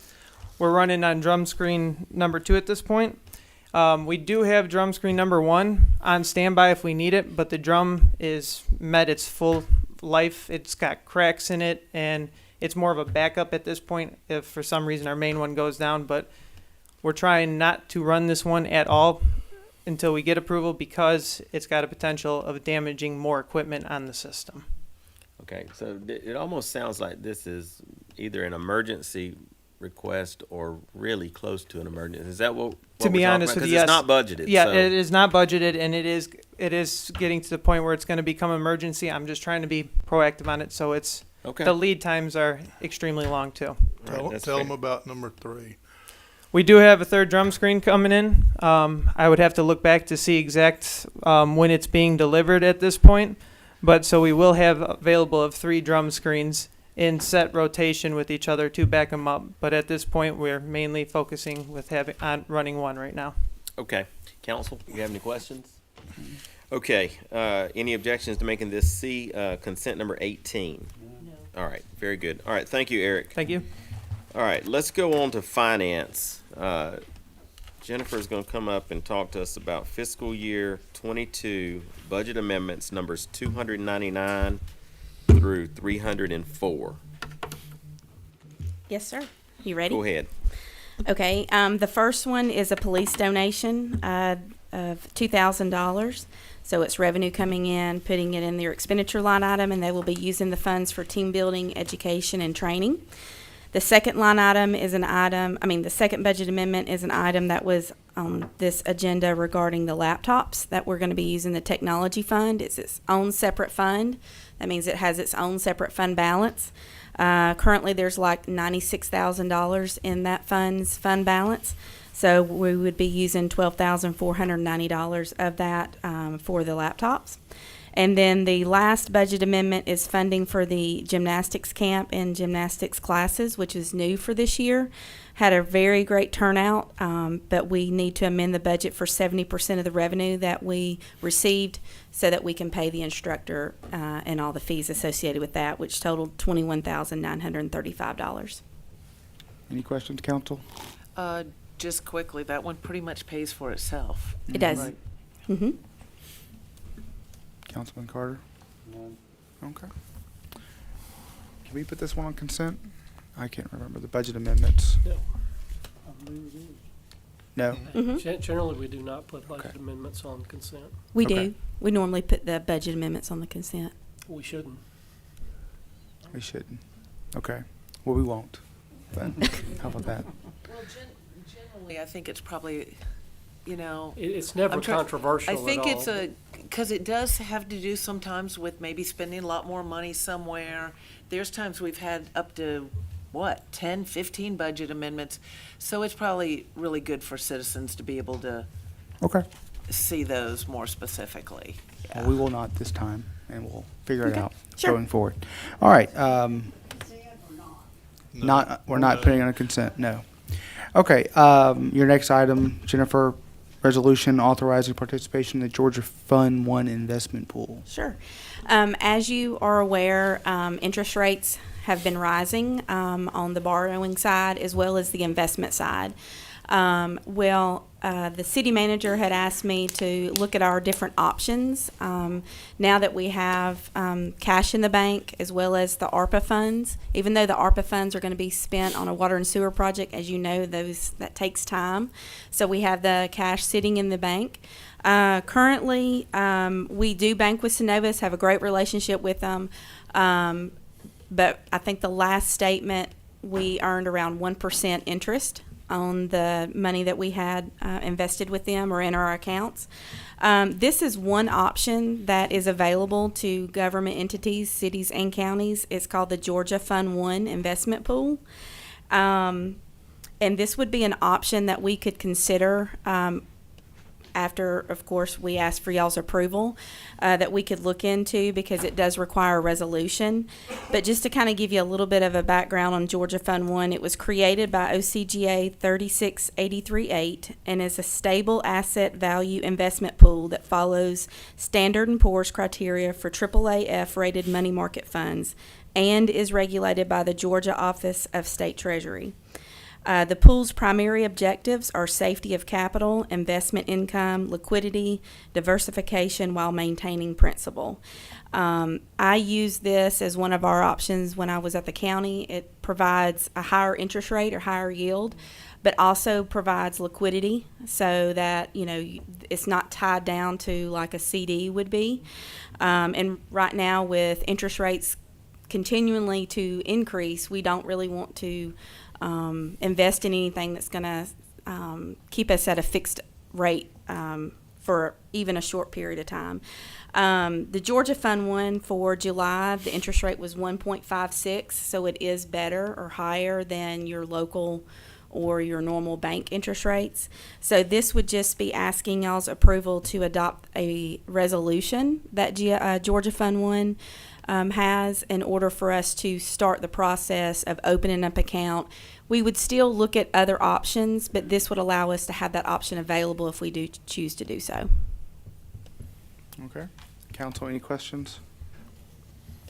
Go ahead. Okay. Yeah, the interest rates with banks, it's almost been as good just to bury it in your backyard. No, I did not do that. Do not dig up my backyard, but they've been really bad. So this will give us a little more, but because you said the liquidity, if we wanted to go back to Synovus, we basically can do that anytime. Correct. We give them a 24-hour notice, and we Okay. can have our money back. Mm-hmm. Okay. And it sounds safe. Mm-hmm. Okay. You said we have to adopt a resolution. Is there a resolution included in here somewhere? Yes, sir. There should be in the entire packet. I provided just some basic information about Georgia Fund 1, and it's probably, keep going down. Is it where it says resolutions? Yes, there it is. That's the paper version. It's in part of the same packet. I just put everything in one packet so you don't have to keep clicking on different. What page is that? It's behind you, but it's following. Oh, it's all the way down. It's the very bottom of the Yeah. It's page 8 of 10. packet, I think. Okay, have you read through this, David? It's a pretty much standard agreement. I have not, but I will have read through it by this evening. In fact, I'll read through it before the end of this meeting. Okay. Sorry about that, David. Okay. Anybody have any other questions on this? Is there any reason not to consider this for consent, David? No. Yeah, it's standard. Okay. Did we do consent on I-1? No, apparently we're not allowed to do that. I've heard you say that several times. Where does that come from? I mean, why? I don't understand that. I'm checking on that also. I'm double checking my opinion on that. I thought it was a change in the ordinance. I believe it's state law that you have to have a formal hearing on the budget amendment, but I'll let you know that by the end of the meeting. Because too. if that's the case, then I actually need to be doing a hearing. Because Matthew has brought that up. Right. I mean, about every other time we have budget amendments. Mhm. So I want to get a final on that, so I know how to handle these. But it does, All Mayor, right. Yes, ma'am. it does make sense though, doesn't it? Because sometimes those are big numbers that are where we may be spending significantly more money than was originally planned on something. We are amending the budget, so it kind of makes sense that. That could make sense. As far but as if it But if transparency. it requires a public hearing, that's an entirely different animal, number Yeah, one. that's true. And number two, if That's true.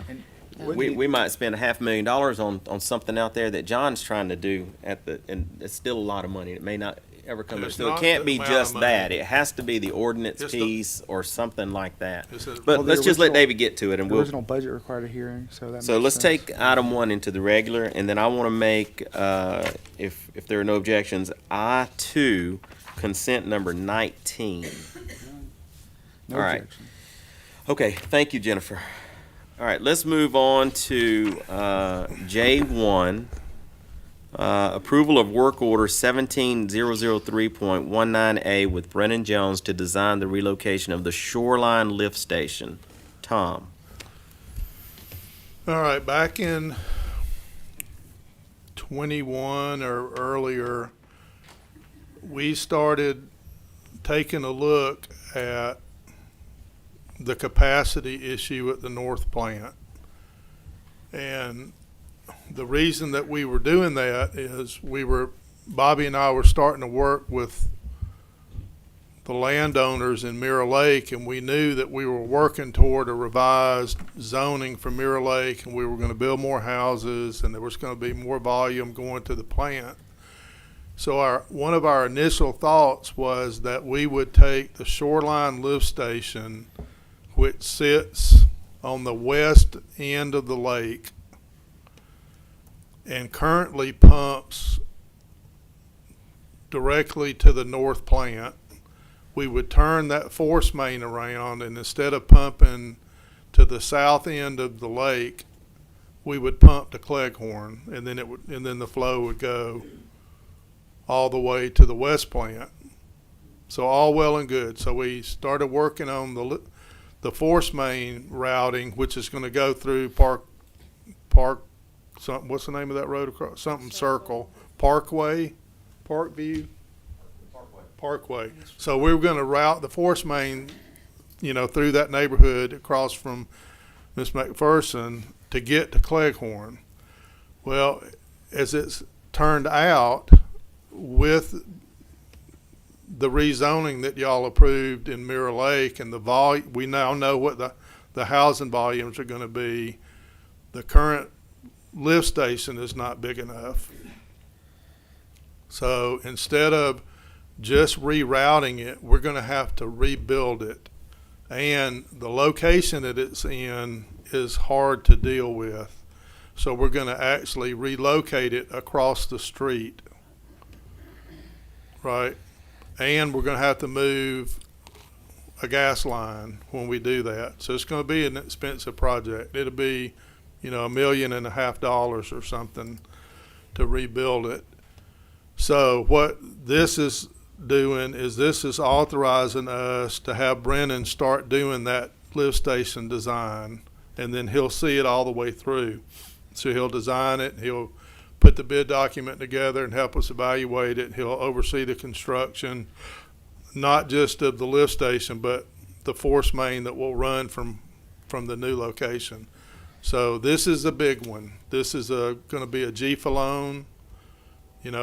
I'm thinking pretty much the projects that we do in water and sewer now that are $1 million and up, we're probably going to borrow the money, and we won't pay cash on anything unless it's just a few $100,000 like that series of stuff you just approved, because we are going to run out of cash in water and sewer. Hang on just a second. All right, sorry.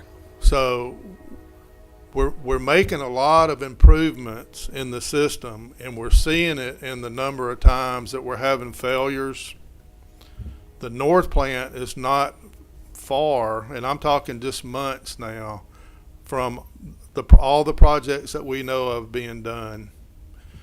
And then over on the west plant, the drum screen stuff that Eric was talking about is the next to last thing that we're doing over there. So if you think back to 5 years ago when we raised the rates, it's taken us this long to fix the stuff. It's taken us 5 years, almost 6 years.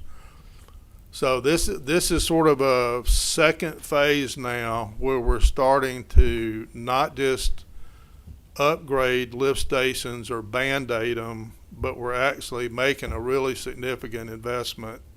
$1.5 million is a lot of money in our system, if, I don't know, Jennifer, what's the budget for water and sewer now? 8 million revenue? Is it up to 10? Either way, $1.5 million is a lot of money to spend when you only generate 10 million a year. You know, if you're borrowing $1 million, $1.5 million at a pop, you can see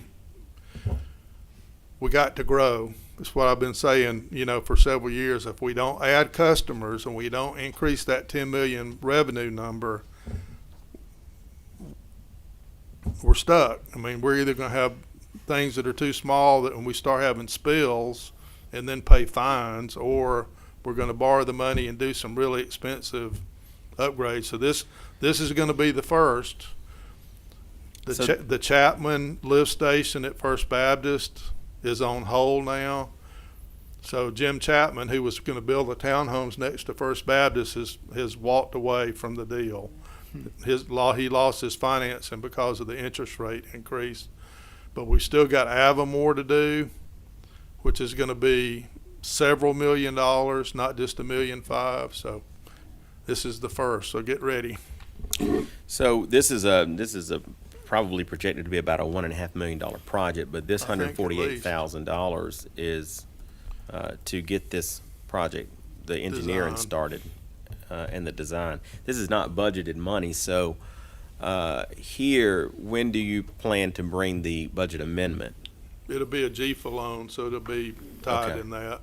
All right, so it'll be part of the that. So that adjustment would be an increase in, effectively an increase in revenue where we borrow the money and then the expense on that side. So, I mean, I know it gets a little bit hairy and a little bit confusing when you talk about when you need to spend this money, but instead you turn out you borrow it. So then it looks like you don't really need the $1.5 million. Somehow you just borrowed it and turned it into 30 years of payments or 15 years of payments. yeah, the only positive for us is the rates are still really low on the GFA loans. Right. Yeah. No, I get it. I don't know that they adjust their rate, but once a year, probably to their chagrin. Because right now, I bet if they could have done a mid-year adjustment, they would have. Yeah, well, it's probably costing them a little bit of money. Okay, so is there any questions, Mr. Carter? Okay, you're on this lift station, you're going to pump it back to the west plant. Right. Okay, Avonmore's coming to the west plant. What is our capacity currently at the west plant? That's a good question. So the west plant is, the total capacity is about 2.1 million, I think. And we were running around 1.1 million before we started the manhole rehab project. So now we're down to maybe in the high nines, like 980,000. We probably have knocked 100,000 gallons a day off of what's going to the west plant. To the west plant. And then we seen something similar, but not as big at the north plant. So we were up around maybe 420,000 a day, and it's dropped down around maybe 380 or 390, because that's a little bitty plant. It's a 500,000 gallon a day plant. So we were at a little more than 80% of capacity, which makes everybody a little, doesn't give you much wiggle room. So we're still, in the 70s though. So we still plan to continue using the north plant? Oh, yes. And we have no plans, the west plant was designed for expansion to be doubled. Yeah, the problem with all sewer plants now is the person that is in charge of this for EPD has arbitrarily decided that sewer plants should not discharge into a creek beyond 30% of the flow of the creek. And neither one of our plants meet that max. So right now, we don't see a way that we could ever expand either plant. And when we asked them specifically about the north plant, they said, yeah, you can expand it, but you got to pump all the way to Sweetwater Creek, which is 5 miles away, because that's the closest big creek. So as long as this person's in their role at EPD, we're sort of stuck. Even though the west plant Could new be design expanded. was designed to produce water coming out, Yep. almost is supposed to be drinkable, coming out of that plant. It is drinkable. Have you tried I it? drank it. Okay. I didn't see anybody It do was a that. campaign video. Yeah, so what we're doing at the West plant, because, I mean, y'all are familiar with where the creek is, right? It's the Yeah. creek that runs beside City Hall, and it runs behind Tri-County Plaza, and it meets back behind the fitness center and Dr. Camp's dental office, and it runs parallel to the railroad. I really should be pointing that way. Right out here. Runs on the south side of the railroad, under 101, under industrial, right? That's the creek. I mean, it's not much of a creek, right? I mean, just go to Bicentennial Park across from City Hall and look, that's the creek, right? That's So the 30% flow is a big. So 30% flow doesn't give us any volume, doesn't give us any growth. So what we're doing is we're going through this ridiculously complicated process of trying to get them to let us discharge into the top of Cowan Lake and have that flow, instead of it going in the creek and straight to Buckhorn, it would come through Cowan, and then we would pump it up to the top of Paradise, and it would go through Paradise, and then it would cross under the road into Fashion and go all the way through Fashion. That way you get really good dilution, right? And So we that's also- what we're trying to do now. And we also would put, well, that's gone. We would pull water off of those lakes. That's where we get our drinking water. Right, so we would be adding a million gallons a day to what's already going into the lakes. Okay. So it would not only This is dead. potentially allow us to increase our production at the West plant, but it might make it possible for us to withdraw enough water to make building a water plant possible. Hey, Jim. Okay, good. So I'll just note also for everybody who has these mics, even when they're down in the room, they're live on these cameras, and so when you touch them and blow in them, that's happening to the folks who are watching. Okay, so all right, that was a lot of in-depth that we hadn't really talked about lately in this room, but we'd obviously been having conversations about. Okay, is there any objection to making this consent? Okay. Oh, Danny took up all the question time. I'm just kidding. Go ahead, Ms. McPherson. Okay, so you said it's a $10 million fund, right? Water sewer, is that what you're saying? So it's a lot when we spend $1 million? What was I listening? So 10 million is revenue. about what we generate in In revenue, straight revenue. Right. Okay, so was the ARPA, I keep forgetting, 5 or 6 million? Was it Six. 6? Six. 6, 3 1 year, then 3 the next year, It's 3 sitting- last year, 3 this year. Sitting in the bank. Mhm. Okay, that was 6 million. Okay. This, and then quickly, this administrator at EPD, when did this person take that position? We don't have Pete here. John, you're Pete now. 2 years ago? 3 years ago? I would think about 2 or 3 years ago, but I can get a more definite answer, but I think about 2 or 3 years ago. Okay. They're really, really in bad shape, like Very short. really, really bad shape. So then they make the rules stricter that we can't. Well, it Comply with? starts with EPA, which is federal. Yes. The EPD is state. Comes down to the state. And so EPD sort of has to dance to EPA's song, you know. That's the same group that wanted to regulate puddles practically on people's property years back. So, but it came federal. Yeah, I remember fighting that. They come up with some absolutely crazy stuff. The language that they use now, I don't remember exactly the phrase that they use, but they're they're talking about how they should regulate things they don't know. So one of the things that they don't know is what is the impact on the population from 1 part per billion or whatever is in the water system now from all the drugs that we produce and then flush, right? And nobody knows, and you can't measure it. And it's basically going to just take time. And even when there's a consequence, you're not going to be able to necessarily track it back to a cause.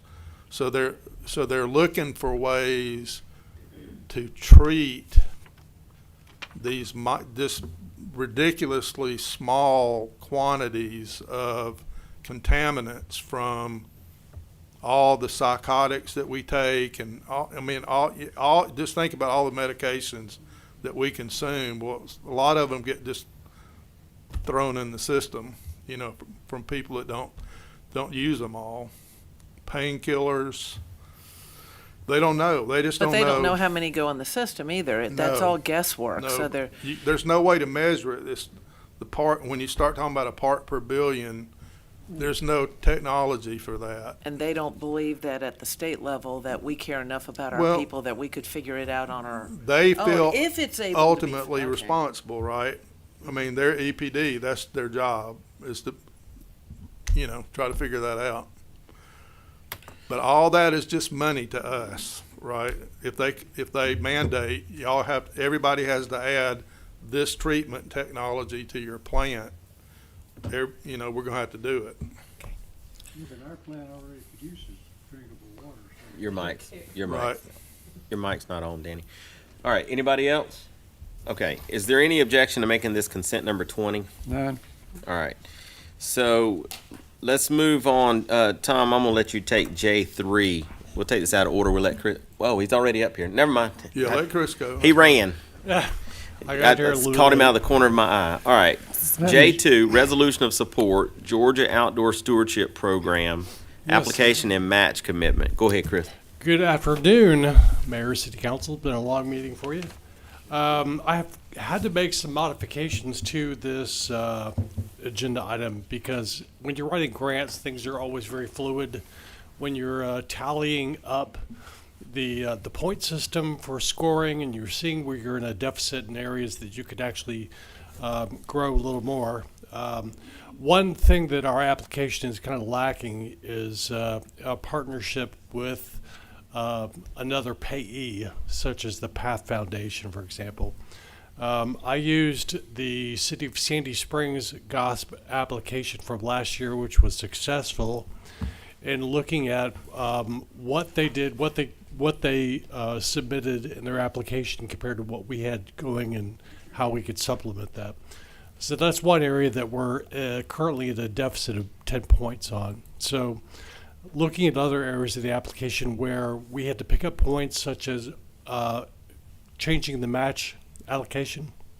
The project has not changed. It's basically a 7.4 mile trail system that goes from Mirror Lake Elementary School through the Connors Road Park and Nature Preserve down through by the East Water Plant and over to Lake Valdemar, north up to through North Woods and up to Pine Mountain, linking back into the existing Mirror Lake Loop on the north and the south sides. We are also looking at some. Can we put the picture up there so people what you just described so people can see it? Mm-hmm. There you go. Okay, so what you've got on the east side is the GOSP project. So that's from Mirror Lake Elementary through the park, around North Woods, Lake Valdemar, and up to the Pine Mountain Gold Museum. The second part of that is from Stockmar Road, a little section of Dallas Highway going to the library, as well as Punkintown Road, which then is going to link up to another section of the path system. As this plan stood a week ago or 2 weeks ago when I put this agenda packet together, this was the map as we had it.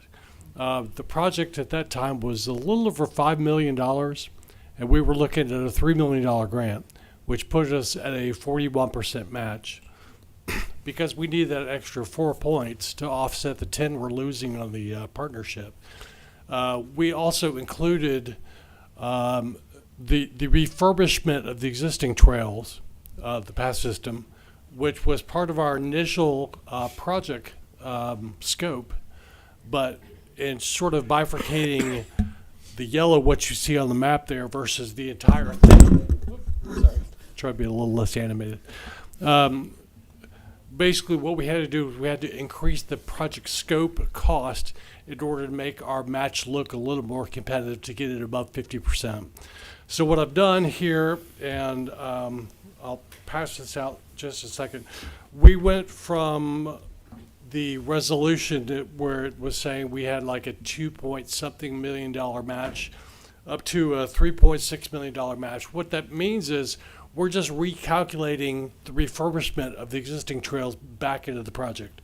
We're not actually spending more money per se. We're just kind of reformulating the project to say, well, we said we were going to do A, but we're actually doing A and B, just to make the leverage look a little bit different. So I've modified that into the resolution. The agenda itself is not really changed because it was just a resolution of support for the city's application for the funds. As I mentioned, it's a $3 million grant. That's the maximum that we can apply for. Trying to make this application as competitive as we could possibly make it, given some of the limitations. But it's a lot of money. It's a great investment. If we think about this, finishes off the entire Gold Nugget Trail system in Douglas County. This ties into the trail system that's going to be built with the Shoreline connector to downtown to match up with the streetscapes with the LCI. This is a significant realization of the plans that the city set out in 2018 with the Gold Nugget Trail Master Plan. So it's really good to see some progress being made. The way that this grant works is a little tricky. This is actually the pre-application process, where basically everyone submits their projects, they get scored, they basically move on to phase 2, which is selecting the ones that they think will be the most beneficial or impactful. And that process will play out probably in September of next year. So we're looking at multiple fiscal years before this ever gets realized. So this application with the resolution of support, with the agreement or the acknowledgement of the match commitment, won't really come into play until probably fiscal 2024, as far as having to be programmed. At that point, we have a 2-year amount of time to actually get the projects done. So this is a very long, short-term grant project, but for $3 million, if we spend $3 million, we get $3 million. That's a great way to leverage taxpayer resources. That's right. Okay. All right. Well, thank you, Chris. Council, does anybody have any questions for Chris? Ms. McPherson. On this, yeah, don't take that away. Ms. McPherson, go ahead. Yeah, leave the map up. Sorry. I'm not going to get my hopes up, right? I'll just wait, but it looks wonderful, and I really appreciate you doing this and figuring out how to make us more competitive, comparing to the other cities, looking at what they're doing, the ones that won, or I guess you wouldn't call it won, but got chosen. And those people out in Ashley Place out there that are kind of stuck out there all by themselves off Tyson, I think that is. You can't cut through the elementary school. Here's my only concern. If this doesn't occur for a period of years, we still have to basically live, and this is not really in my ward, but I see it, and the Ward 4 really sees it, is the part of the path that would be the refurbished are those ones that most of y'all have probably taken a ride on at least. Did you take golf cart ride on that? Or a bicycle ride, or a jog, or a walking's a little safer. If it's daytime, you can look and make sure you're not tripping. Does that mean we just leave all that? Okay, that's my one concern, is because that's hazardous now, and it's been hazardous for a long time. Those are already, there's already a plan for those, to have those redone. Is there down, like, down Connors Road? Because I Down haven't Connors heard a Road. thing. It'd be Well, nice to it's hear just, that. it's on the projects list. It just hasn't been, it's not moved beyond the projects Yeah, list. Cutting down those trees is not something we get up every That's been morning. yeah. It'll probably come forward up to. during the retreat. Okay. It'll come up when we have a plan for it. We did look at those trees. Those trees are a real problem. All right, Mr. Carter. Okay, looking at this layout on Stockmar Road, why is there a break there in Stockmar Road? Because there is already existing trail there. This map was the one from 2 weeks ago, which did not incorporate the existing trail system in the map. There is a supplemental map that I'll provide to you, which shows what we have there in yellow, but it also has what we have that goes through the neighborhood and in sections around. There's another answer to the question. If you look at Connors Road, which is in the bottom, there's an even larger gap. Yeah, and there's one on Pumpkin Town or Mirror Lake. So do you not have that second version in this packet? No, I've seen it. I just This is finished it existing. this morning. Okay. Yeah. Okay. That's the one I've we're got, talking I've But got that is- copies to But share that is with part you. of the Golden Nugget Trail, is that section is missing as part of the Golden Nugget Trail. Correct. It's actually that was the progenitor to the Golden Nugget Trail, because actually it was done before the Golden Nugget Trail was even thought of. So really was meant to tie into the Mirror Lake Loop, as it's called. Okay, but we will, when we start labeling this thing as the Golden Nugget Trail. Yes. All this, Yes, and those sections that are not on the map with respect to the refurbishment of the existing Mirror Lake Loop will be pretty much a rebuild of those areas, as Tom mentioned about the tree roots, but also with respect to the width, the demarcation of the path, and really making it look more contiguous with the other parts of the city. yeah, like the rest of the trail, okay. Correct. Thank you. All right. Mr. Montan. Chris, so we I think you said that in our application we've kind of lost some points or potential points because we don't have a second payee. Have we explored potential other payees? Yes, I reached out to the Path Foundation about 3 weeks ago and tried to kind of get their feel on why they provided $200,000 to the city of Sandy Springs last year for their grant, for their grant application, to see if they actually have a grant program that we could apply for. Their response was a little tepid in that, you know, since 2018 when they were the partner in drafting the Golden Nugget Master Plan, they felt that the city had not done a single thing as far as the implementation. In truth, yeah, maybe so. We did build the trailhead at the Villarreal soccer complex. I did respond that I believed that, yes, there had been a lapse. You know, there have been some issues with COVID. There have been some economic issues, and so we had been slow to start, but we were nonetheless still very passionate about the implementation, and that we had incorporated it into our transportation master plan. We incorporated it into our LCI. We incorporated it into our downtown revitalization grant that we recently got. We've incorporated it into the Shoreline Drive connector model. You know, all the things that we've done as far as the plans to get it to an implementation point. I wanted to press upon them that we're not just sitting back and now we're asking for money. So to your question, I've reached out a number of times. It's summertime. COVID's still around. It's kind of hard to get people tied down, but I'm still pressing onward to see where I can get them as far as reviewing our application and then realizing that there's something that they could really benefit from in helping us out. So Since part of this is in the LCI, could we use ARC as another payee? You know, I thought about that, and I thought about it also with the downtown revitalization grant we got, and the part that will contribute to the plan. But given that this is just the section in Mirror Lake and just the section more or less in Douglas County, it's kind of separated because we don't have that middle part yet. Okay. So yeah, I was. Plus, I didn't want to have a 2-county application, which made things a little more complicated. What about like other sources besides PATH, like Community Foundation of West Georgia? That's I will definitely look Is into that that. problem with that? This application is not due until October. Okay. I like to get ahead of these things because I have like 3 other grants in the pipeline that are needing my attention.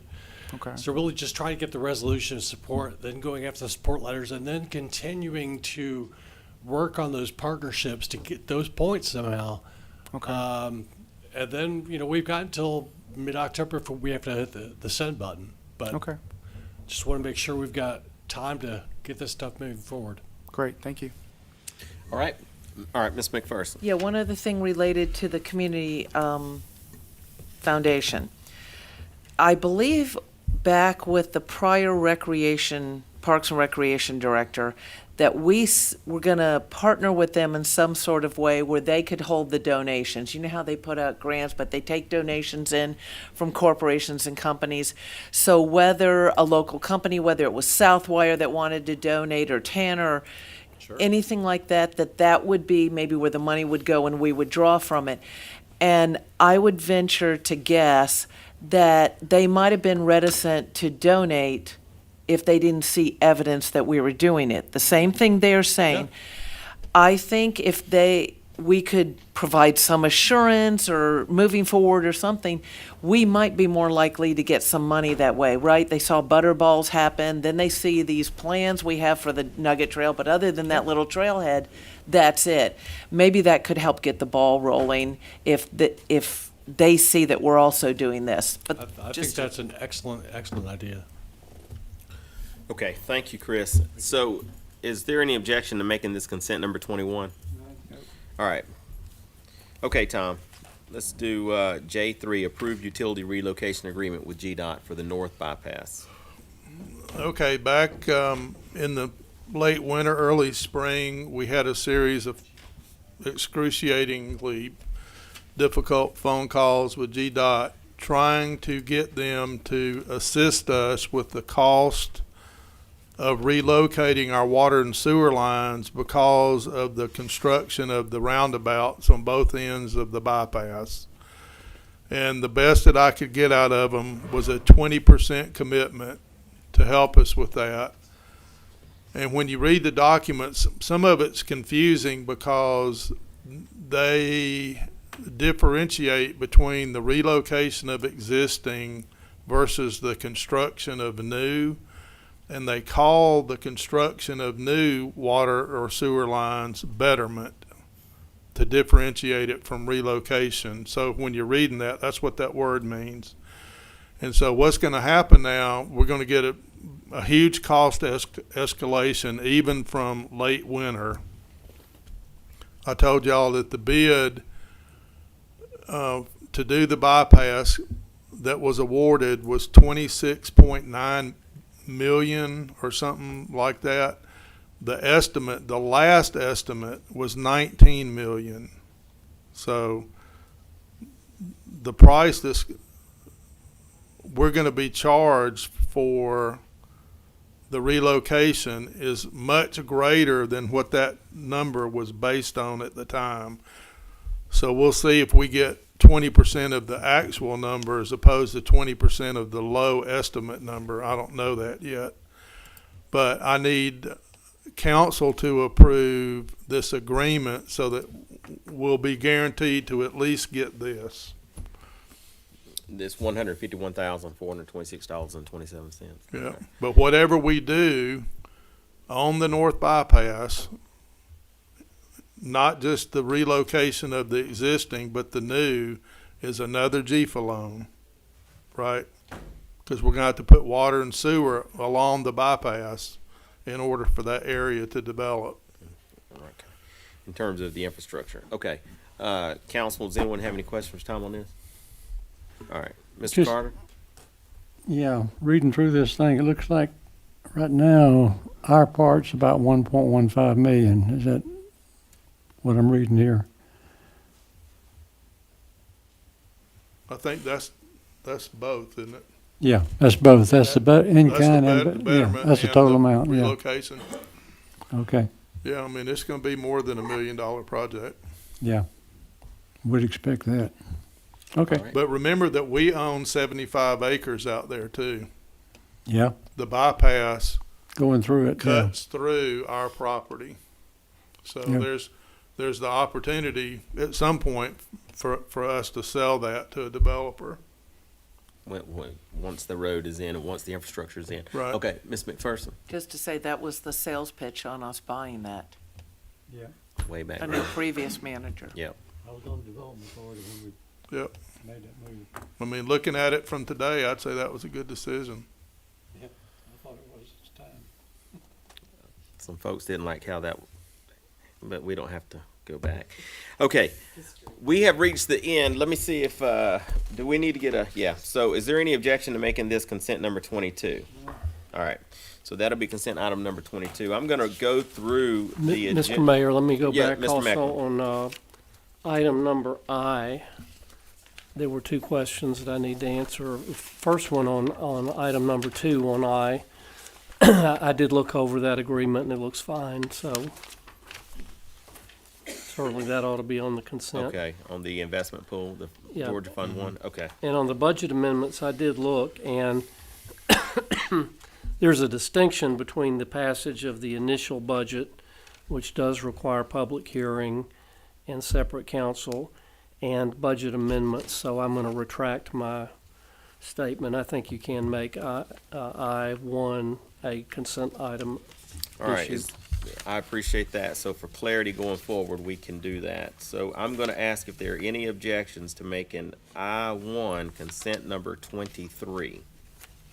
No objections. I'll make that consent number 23. Okay, thank you, David. I appreciate that. So here's what I'm gonna do. I'm gonna go through and recap the consent agenda as I have it. And if you'll wait till I finish, if there are any contradictions or if someone does have an objection, I'll hear that then. So consent number 1, insurance renewal agreements for partially self-funded medical insurance. Consent number 2, medical premiums for plan year to be effective October 1, 2022.